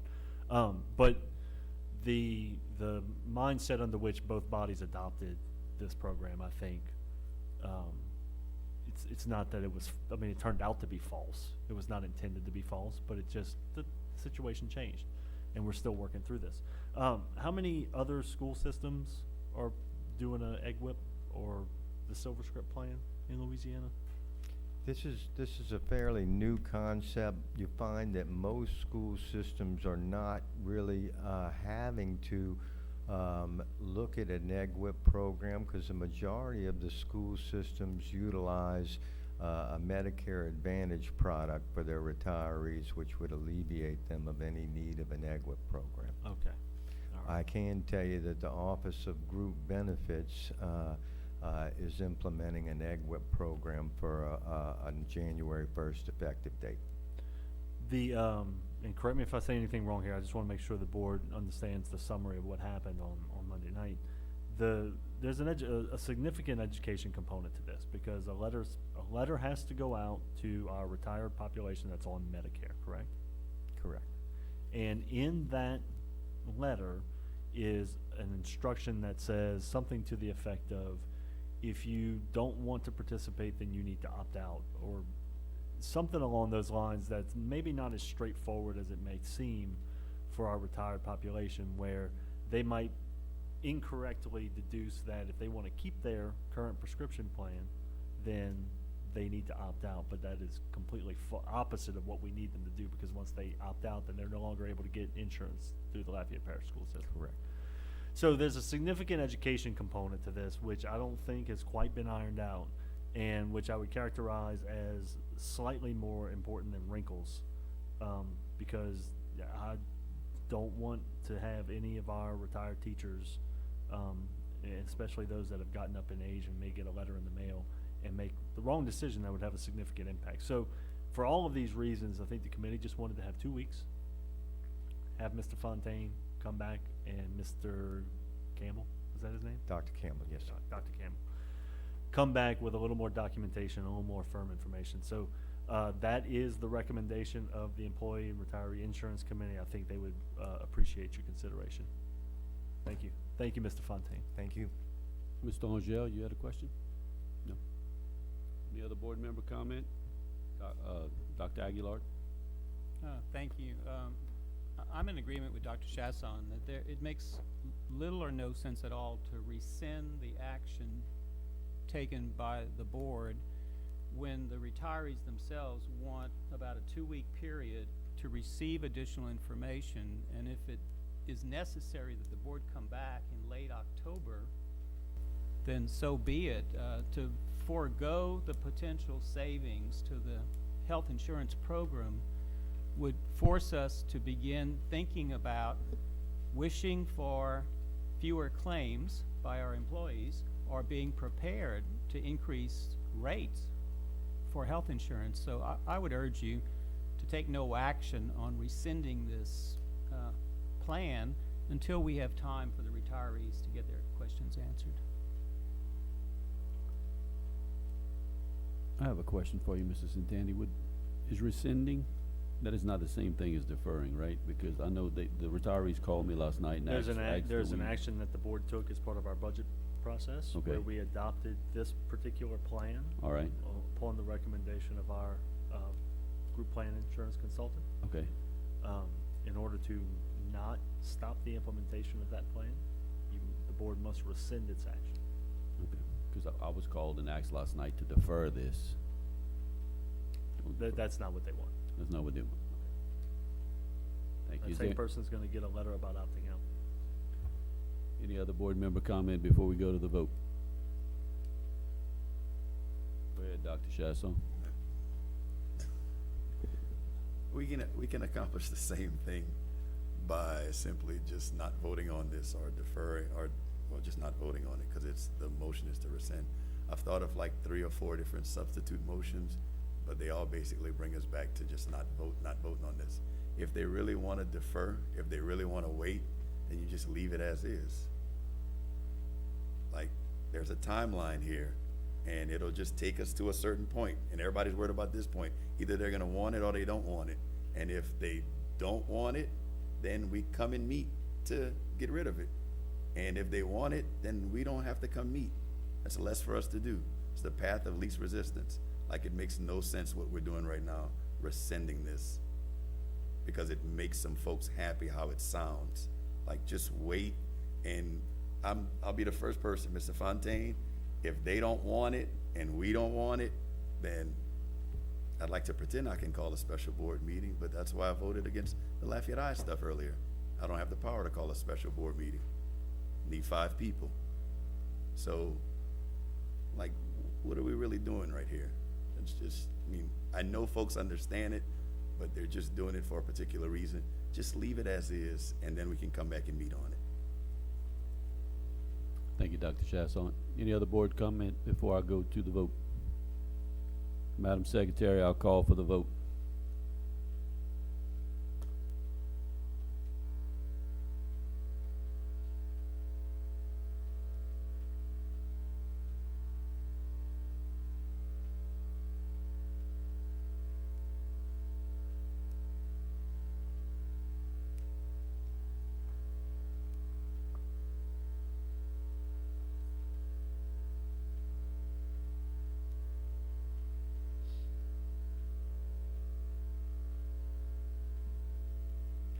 Six for, 2 against. Motion carries. Next up, 3.17. It was pulled by Mrs. Santani. Discussion and or action concerning USDA funding available for capital projects at Southside High School to address anticipated student safety and student enrollment increases. Mrs. Santani. Dr. Aguilar. Yes, thank you. Thank you, Mrs. Santani. I move that the board authorize use of USDA funds in the amount of $563,144 for Southside High School to complete various capital projects recommended to address safety and increase student enrollment. Seconded by Mr. Angel. Any public comment on this agenda item?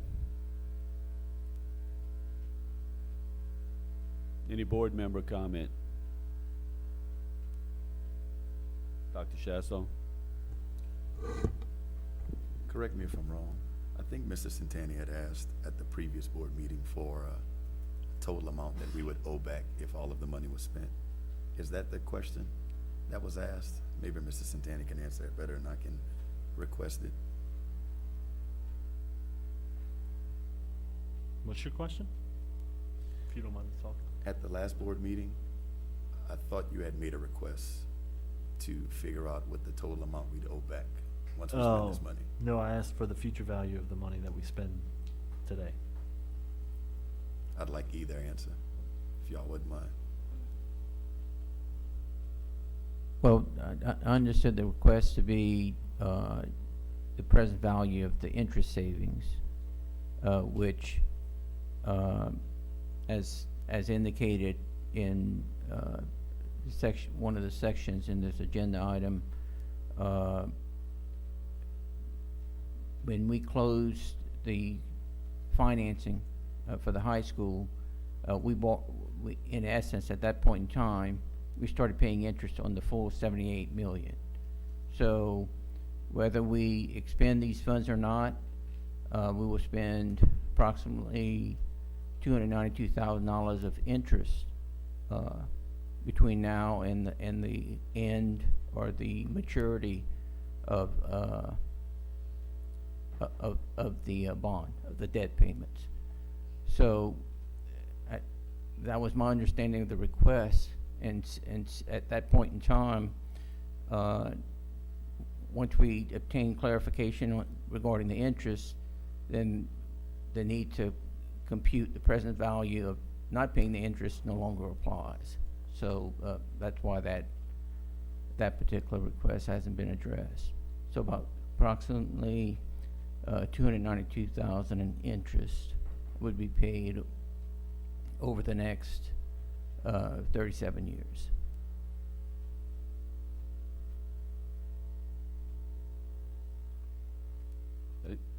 Dr. Aguilar? Thank you. Members of the board, Superintendent Trosclair went out and visited with Principal Catherine Cassidy, and I understand they had a very good conversation. The request that is before you today represents needs that exist currently at Southside High School. For example, one of the items Ms. Cassidy wanted was an additional covered outdoor area with outdoor furniture to accommodate increased student population at lunchtime. Apparently, you know, the cafeteria has only is running 2 lunch periods per day. There's a limited number of seating. They spill over into the front side of the building where there's a covered canopy with furniture. They're at the point now where she feels like the students need additional area for lunch. The request is for that covered canopy. In looking at the enrollment numbers for Southside and the technology needs, they still need additional Chromebooks, laptop computers for teachers, and graphing calculators in the mathematics and science departments. And lastly, there is a temporary electrical service that runs out to the outside irrigation system at Southside. It was made temporary when there was discussion about moving temporary buildings onto the campus. That temporary electrical service runs across a driveway, and cars drive over this electrical line. The request now is to bury and make permanent that electrical conduit that feeds the irrigation system. So that ties up the roughly $563,000 of available USDA money.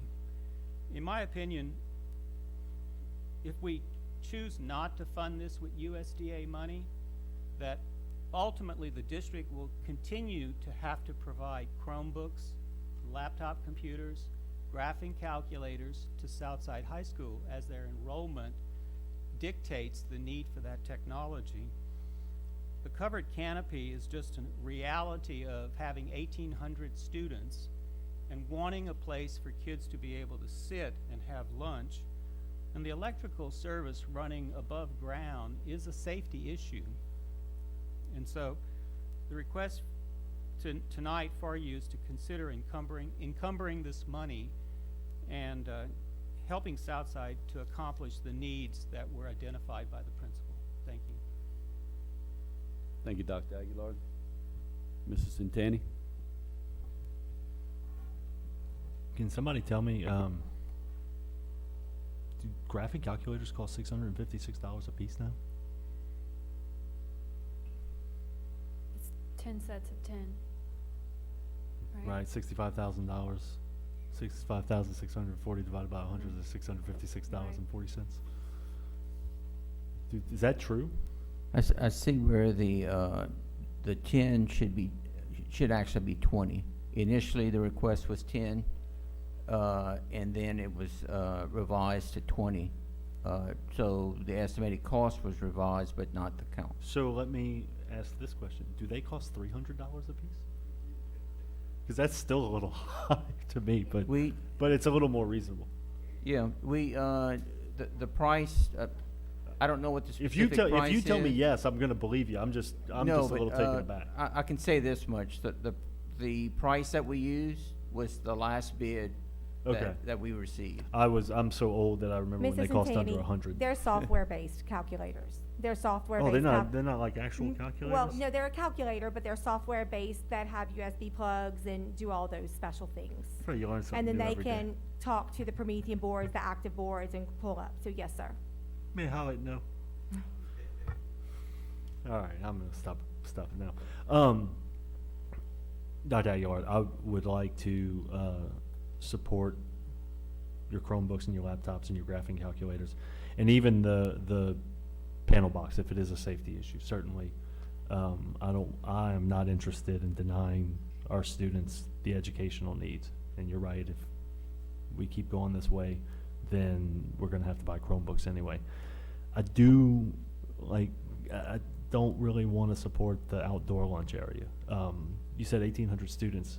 The core of Southside was built for 2,000 students, correct? I've been in the cafeteria. It is enormous.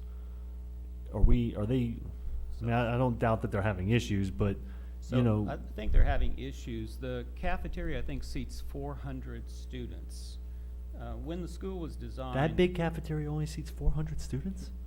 That's what I remember Catherine telling me. If you remember the construction of Southside, there is what I would call a grand stairway that leads up to the second floor, right at the library. The architects had envisioned that would be a place for kids to, have lunch. It turns out that wasn't what really happened in practice. Probably because, movement of kids between classes, use of the library and whatnot. They have spilled over into the front covered area, and now she would like an additional area. In fact, Principal Cassidy's coming in. It is a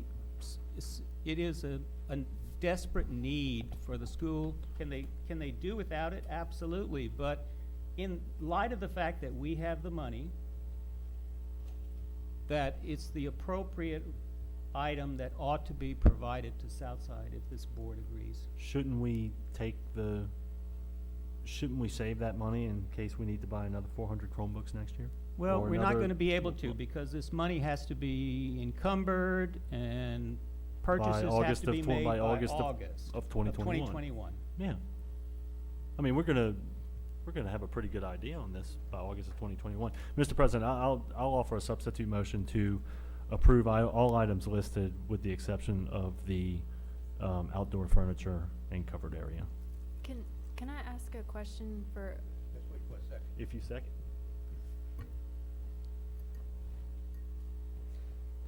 I felt like the pavilion could be a multi-use. That's what I was going to ask. Does it have built-in, like, tables for lunch, or can it be used for PE too? Ms. Cassidy?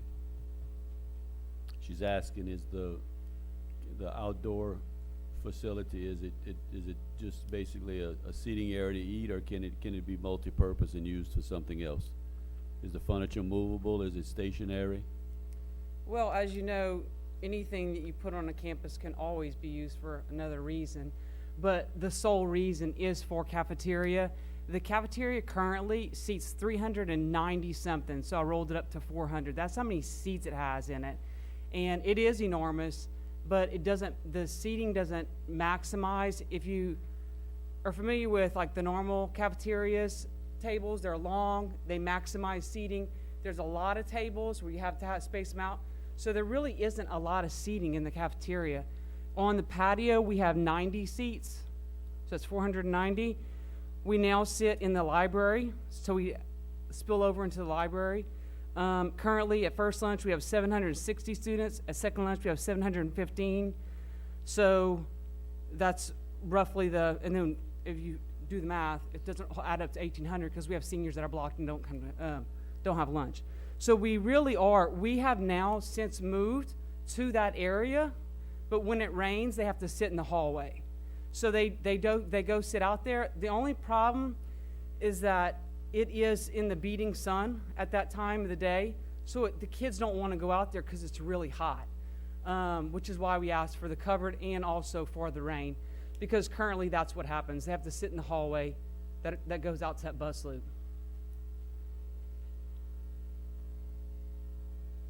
Can it be used as an optional area for something else? Sure. Will the seating be movable, or will it be? You know how at Acadian High, how they have those powder-coated picnic tables outside? Yes. That's what we're asking for because they're just the most durable. Our carpentry department made some wooden tables, but you know how that goes. Once they're in the weather for long enough, they start splintering or warp. Does that answer your question, Ms. Mason? Thank you, yes. Are we able to, instead of $183,000 for this, buy appropriate seating for the cafeteria? It sounds like. Oh, there's no more room in the cafeteria. Or are you talking about remove the current seating and start over? There you go. That's what I'm talking about. You could do that. Yeah, like it sounded from your description that it's just not, the space is big enough, but the use of it is not efficient. The cafeteria itself, the capacity, like the fire marshal capacity, is 599. Okay. That's what's on the wall. Okay. So Lafayette High has 3 lunches? Does Acadiana High have 3 lunches? No, Acadian High has 2.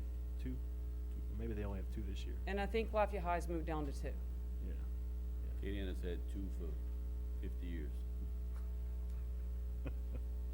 I had second lunch 40-some years ago. Elroy seconded. Okay, we have a substitute motion by Mrs. Santani, seconded by Mr. Broussard, that the motion carry minus the covered outdoor area for lunch at a cost of $183,000. Is there any public comment on the substitute motion? Here comes Ms. Reed. Julia Reed, Lafayette Parish Association of Educators, President. I would strongly urge you to reconsider the outside seating. If you recall, high school students get to school a lot of times before the sun comes up, and this could be an opportunity for them to be outside for a little while. Being outside in nature is proven to help improve the symptoms of ADHD and other behavioral disorders that students experience that might disrupt their learning. So from a teacher's perspective, anything that's going to help students learn, we approve of. Thank you. Thank you, Ms. Reed. Any other public comment on? Yes, I just have to comment on that because that's a super great point about using it for another reason. So currently, when our kids get on campus, they, well, not currently, but before this year currently, when they all get on campus, instead of having 2 lunches, you're having all 1,000+ kids come in the cafeteria at one time. So last year, we ended up opening up a gym in the seating, and the freshmen had to report to the gym. It works, but if you're asking for another place or another way to utilize that space, that's an excellent point. Any other public comment? I'll now open it up to board member comment on the substitute motion. Ms. Mason? So for me, I agree with the kids being able to go outside. I know my son's favorite thing when he gets to school early, or used to be, was going outside. And now with the current conditions, they don't let them go outside because they don't have a proper area. So I would be in favor of this. Any other board member comment? Hearing none, I'll call for the vote on the substitute motion that the motion. What's that? Yeah, that's why I'm waiting for it to come up. Oh, it's up. That the board authorize the use of USDA funds earmarked for Southside High School to complete various capital projects recommended to address safety and increase student enrollment with the exception of outdoor furniture of $183,000. Wouldn't that be pavilion? Outdoor covered area. Yeah. Should read outdoor covered area. Along with outdoor furniture.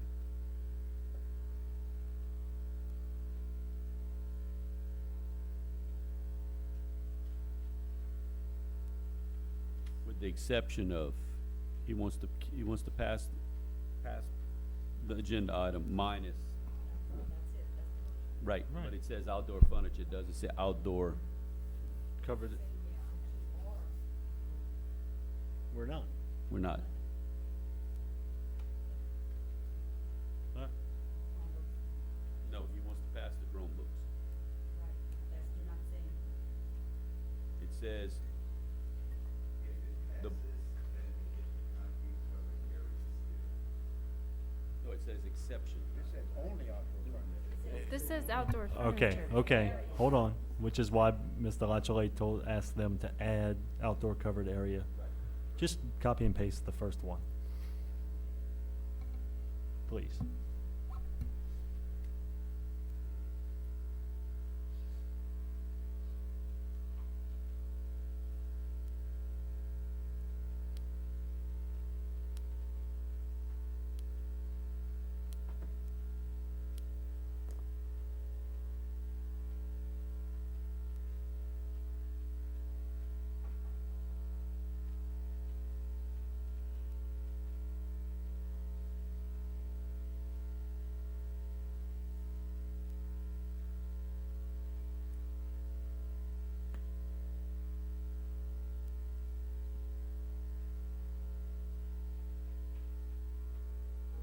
This is approving various capital projects to address safety and increased enrollment.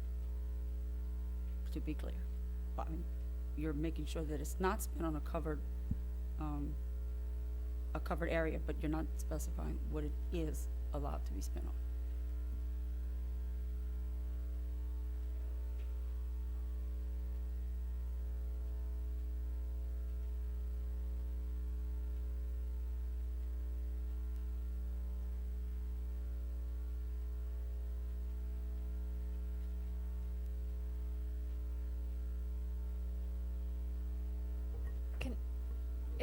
If I wanted to make a substitute motion, I can't do it yet. Okay, so we're gonna vote on this one first. Okay.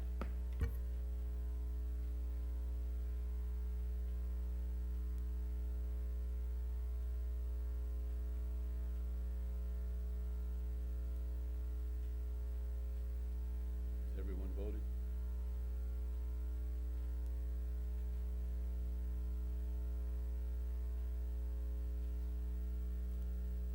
Three for, 4 against, 1 abstain. Substitute motion fails. We will now revert back to the original motion. I'll read that for the public. My glasses can see that far.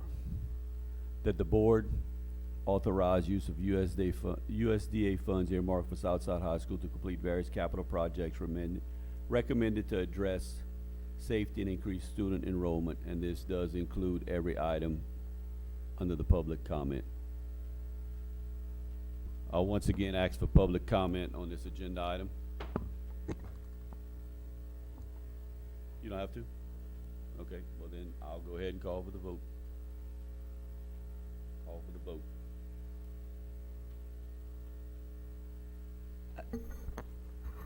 It's Approve everything. All of it. Correct.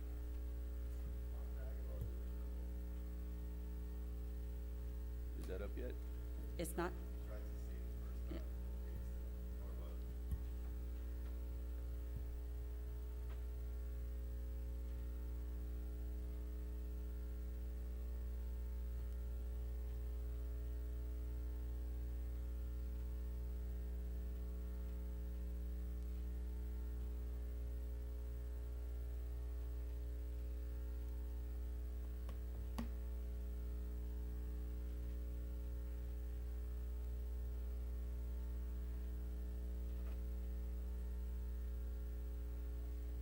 Ms. Boudreaux, is the first motion the correct motion?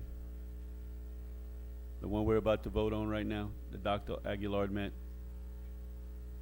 It's the recommended action on the item that I just read. Yes, if that's what he wants, if that's what the motion is intended.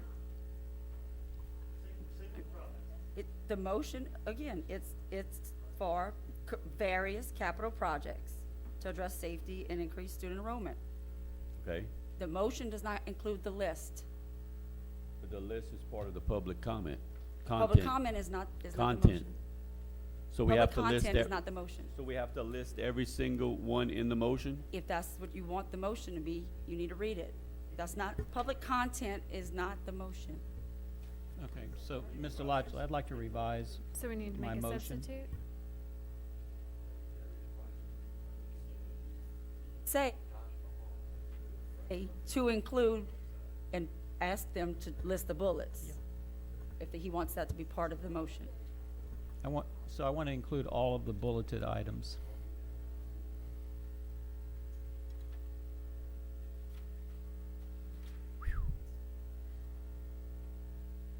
This shouldn't be rocket science.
I'm gonna read the motion so that there's no confusion, and then we'll go immediately to the vote. That the board authorize use of USDA funds in the amount of $563,144 earmarked for Southside High School to complete various capital projects recommended to address safety and increase student enrollment as follows: concrete outdoor covered area along with outdoor furniture to accommodate increased student population at lunch, $183,000. Additional Chromebooks, $400 to address increased student enrollment, $172,388. Additional laptops, 20 for increased number of teachers,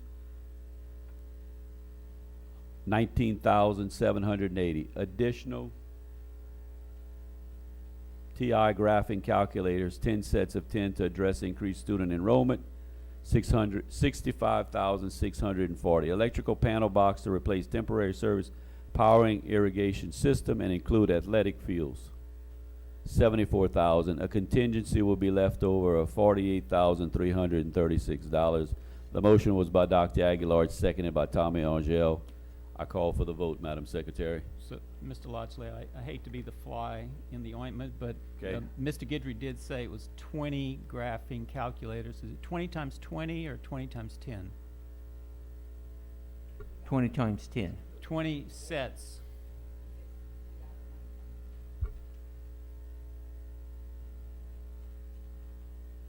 All right. It has been changed. Madam Secretary, I call for the vote.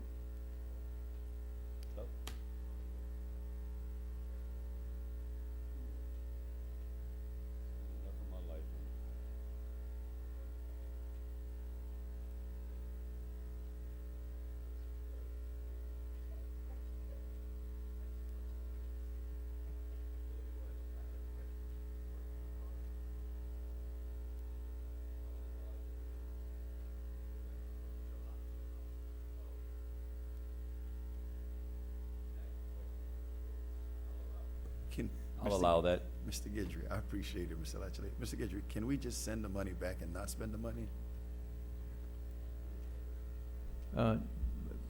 We'll get it at the end of, with the last debt payment that we make, in 2056. that debt payment will be reduced by this amount at that point in time. So we don't have to spend the money. We do not. None of us will likely be alive to see that. But we're paying interest on it till then, right? Correct. I'm gonna be here.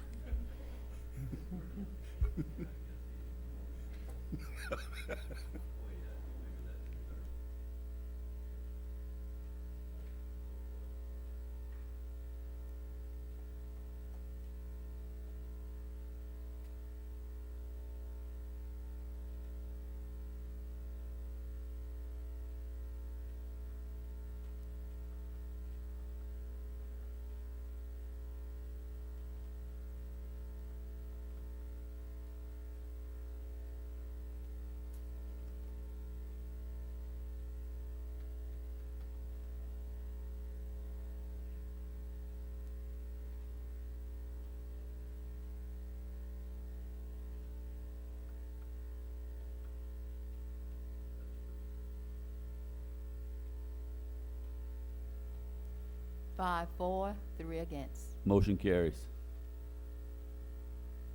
Next agenda item, 3.26 was pulled by Dr. Aguilar. Discussion and or action concerning the 2002 half-cent sales tax fund declaration of excess reserve payout to teachers for the year 2020-2021. Dr. Aguilar?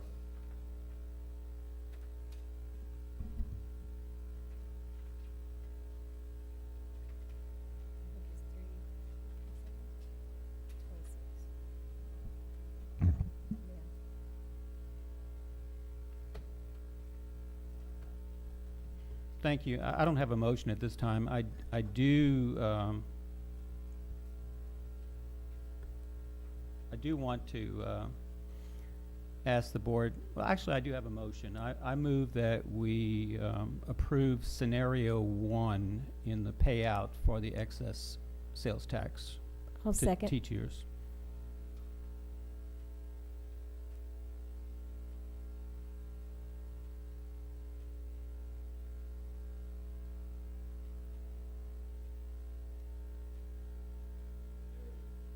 Scenario 1 would be the lump sum payout, $1,854.05 is the motion on the floor made by Dr. Aguilar, seconded by Ms. Morrison. Is there any public comment on distributing the 2002 excess tax? And the motion is that it is for the lump sum. Ms. Reed? You know, we could have probably given you a microphone back at your chair back there. That was a good exercise, good exercise. Next month, I promise. I promise, next month. I may not be here next month. Joy Reed, Lafayette Parish Association of Educators President. Recently, our membership has experienced hardship due to Hurricane Laura, and many members reached out to us to let us know that they had changed their mind about the raise since the Blue Ribbon Committee. And so we sent out a survey over the past couple of days, and indeed, our membership has changed their mind on this issue at this time. And the majority of them had requested that we advocate for the lump sum check because 2020 has been a very rough year for a lot of them. Previously, our position had been the $500 raise, but I am always here to advocate for the needs of my members, and the need that they have expressed to me is that they would like the lump sum this year due to Hurricane Laura and COVID. Thank you. Thank you, Ms. Reed. Any other public comment concerning the distribution of the 2002 tax? Any board member comment on this item? Mrs. Intani? I'll just say my 2 sentences every year. I'm so glad that the sales tax has this money in it to distribute to our teachers because nobody deserves it more. I just philosophically believe that it should be in a permanent salary increase. So please, I'm not voting against the teachers getting money. I would prefer to vote for a salary increase, but I'm glad the money's there for them. Thank you, Mrs. Intani. Any other board member comment? Ms. Mason? So, I have a question about when we increase a teacher's salary, it can never be reduced. Isn't that the rule? Correct.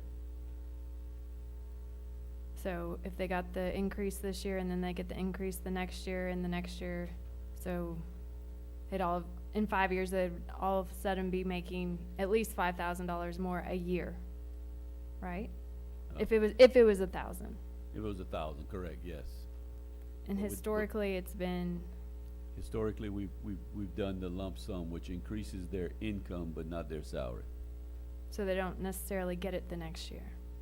No, it's all contingent. The lump sum is all contingent on our sales tax revenue. So if it gets added in the salary, then it's guaranteed the next year. Correct. But the majority of the teachers, year in and year out, continue to ask for the lump sum. I know it hurts, my math opinion. But actually- I do understand the teachers do want it, but unfortunately, I think for the teachers, I am on the side of Mr. Centani as well. In the long run, it is much better to get it every year guaranteed. Any other board member comment? Yes, I have a question for, I'm sorry. Go ahead, Ms. For Morrison. Ms. Julia.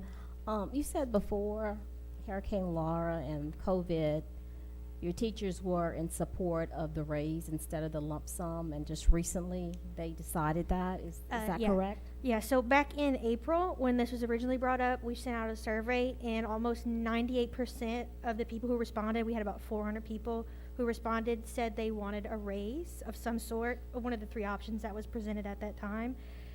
Over the past 48 hours, I had some members, after the hurricane, reach out to me and said, my circumstances have changed, and so I was like, okay, well, obviously I need to see what they feel. So we sent out another survey. Now, this one was a smaller response that could be due to, technology issues. We had a little over 100, and about 70% of them indicated they would like the lump sum versus 30% still voting in favor of the raise. So it went from about a 98% of about 400 to 70%, 30% of 100 wanting the raise. So it's a smaller sample size, so you can't really compare it 100, but the percentage dropped a lot in favor of the raise. So I was just curious because all before past history, they were totally against that. They always wanted the lump sum. And before the pandemic, I was just trying to figure out what's the change. I'm not sure. I've only been president this is my second year. I think we try to do a lot of education around this issue too, because money in the salary is money that is safe. So I think I really, and it was, we had a real big push for the raise until, not Laura, Delta, this one. But like I said, I had members reaching out to me just expressing that normally they would want the raise, or they had wanted the raise, but now they're looking at having to pay what is it called, the deductible on their homeowners. I have to replace the entire contents of my freezer and my fridge, and I don't have, the money to do that. I could use the lump sum. So next year at this time, what do you think that well, would look like? I'm afraid to predict because it has changed so quick. I got whiplash. I think that most people are coming around to the raise, at least in our membership. Okay, thank you. Thank you, Ms. Morrison. Any other board member comment? Dr. Chasson? Ms. Reed, you don't have to come back up. You're good. You're good. I wanted to speak to that effect. The logic of the hurricane doesn't make any sense. That since the hurricane, they want the distribution, because with this pandemic and this hurricane and the downward trend of possible sales tax collection, like you would think that they want permanent money, because next year, this will affect fiscal year 21, 22, and 23. And a lot of folks don't understand that. So based upon the pandemic and possible, and I think likely, downward trend in sales tax collections, this could materially reduce or eliminate that large excess distribution. So it's best to put it in there permanently, because we would be on the hook to pay it again next year. In both scenarios, both groups, well, one group, same group, in both scenarios, they get all of the money, either immediately or over time. And just like to point that out to everyone once again, but thanks. Thank you. Any other board member comment before we go to the vote? Madam Secretary, I call for the vote. Scenario one, the motion is yes.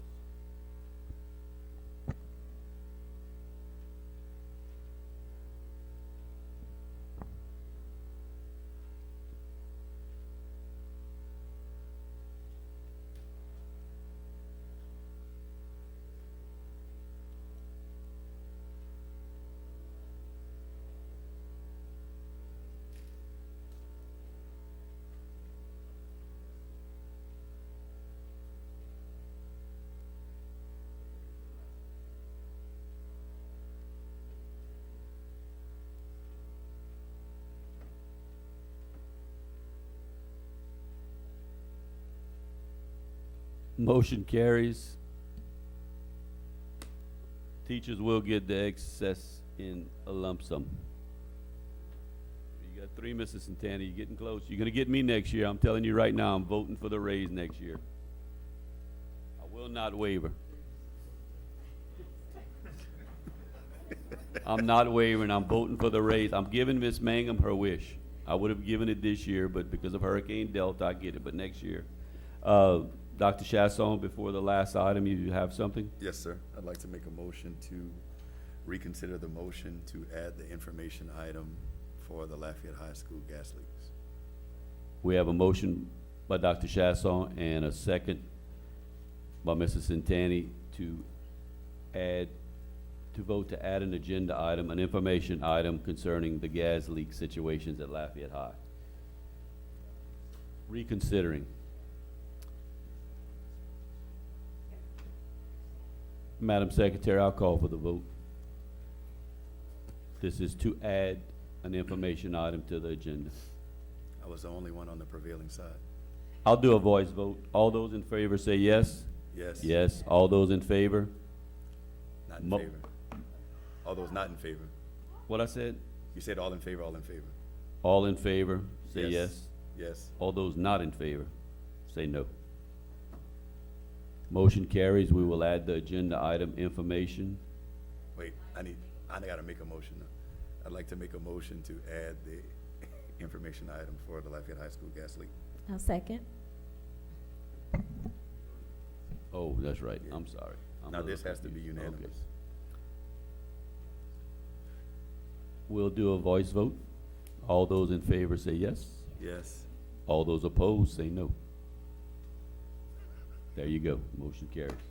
Do you want to do the information item before the final vote, or do you want to do the final vote? We have one agenda. Okay. The next item up is 3.27. Discussion and our action concerning the 2020-2021 proposed project for fundraising matching program. Dr. Chasson, you pull that? Yes, sir. Motion to approve. Motion by Dr. Chasson, seconded by Mrs. Santani.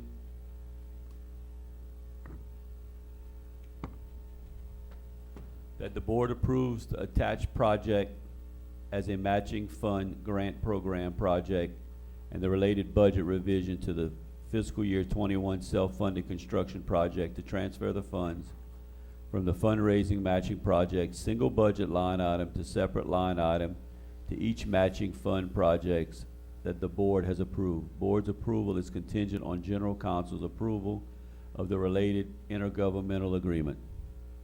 Any public comment? Any board member comment? Yes, sir. Dr. Chasson? Quick question. In the public content, it states to provide new guidance, I guess previous to what we had reset in 2017. I just wanted to be sure or double check when it comes to the requests. Is it outside of the normal scope or not? Because the first paragraph reads funny.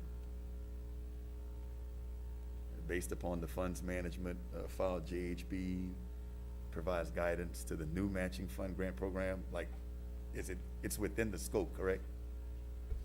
Yes. Okay. It's just, we'll be back with another round. Okay. This one, the grant application is time sensitive. Gotcha. So it couldn't wait for, but other than that, it falls within the scope. Okay, thank you.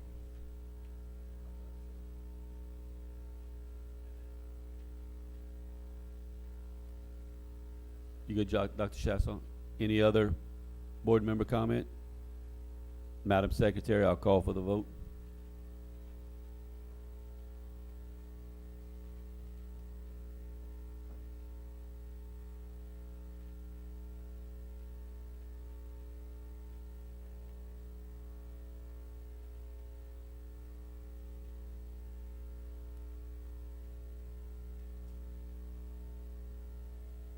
This final vote will conclude our consent agenda for this evening, but we will have one more information item. 8 for, none against. Motion carries. Mr. Centani, your information item is up, sir. Thank you, Dr. Chasson. I appreciate your consideration there. Mr. Bordelon, would you, I know you probably have to dig back out of your bag what you may have had prepared about the Lafayette High situation. Would you come up and give us a rundown of what we know, what has happened, what has been resolved, and is there any, and what the situation going forward is, please? Yes, sir. The first gas leak incident that happened at Lafayette High was on building 500, and this is the pipe elbow that was leaking. It has been replaced. It is where the gas pipe went up the side of the building, turned over the roof, and fed some rooftop heating units. The second leak at Lafayette High was in the cafeteria. It was an old stove and oven combination that has since been removed from the campus in its entirety, and a new unit is on order. The third leak, which occurred this morning, we believe is fully related to Hurricane Delta and the 75-mile-an-hour winds that we encountered. There were two very small leaks on the top of building 500 in a length of pipe. That pipe has been repaired. There were two small leaks on building 600, which is the chemistry building. One was at a very similar pipe elbow to this one, where the piping came up and turned over on the roof. That has been repaired as of this morning. And the third leak was on the front side of building 100, again, where a pipe came up the wall, turned over on the roof to feed some units, and that has been repaired also. I just noticed my light was off. Do we have any plans or anything like this to further inspect the campus? I mean, this is, you know, it's, the more it happens, the more difficult it is to believe it's bad luck. You know, and certainly in the case of the stove, I saw a picture of the stove that can certainly be blamed on old equipment rather than a pilot light went out or whatever it was. It could also be bad luck. I certainly understand that. Do we have any further investigation to do as to the pipes, especially the ones on the exterior of the buildings, or did we do that already in the aftermath of the hurricane? We did send some of our guys out to check all of the buildings. Was the gas on the whole time? Yes, sir. Okay. We did send guys out to check all the buildings. They did not come back with any reports. They did not smell any gas at the time. They were out there on Monday morning. I cannot explain to you why they did not smell any gas on Monday while they were out there, but this morning there was a gas smell. It was on the outside of the building. It was not on the inside. Okay. I did walk through the buildings with the fire department with their sniffer devices. They did not detect any gas inside the buildings.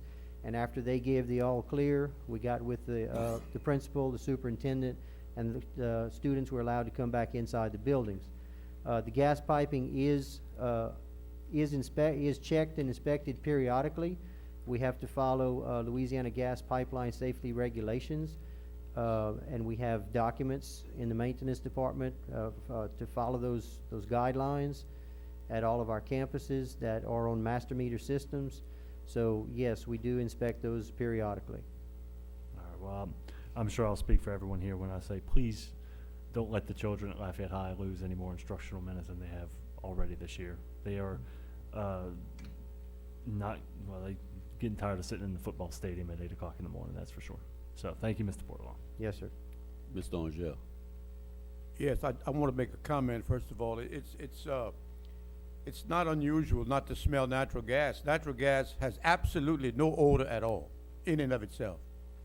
Karen Crowe owns its own gas system, and I've worked with them over the years, and I don't know if we still use the same element, but we put Captan.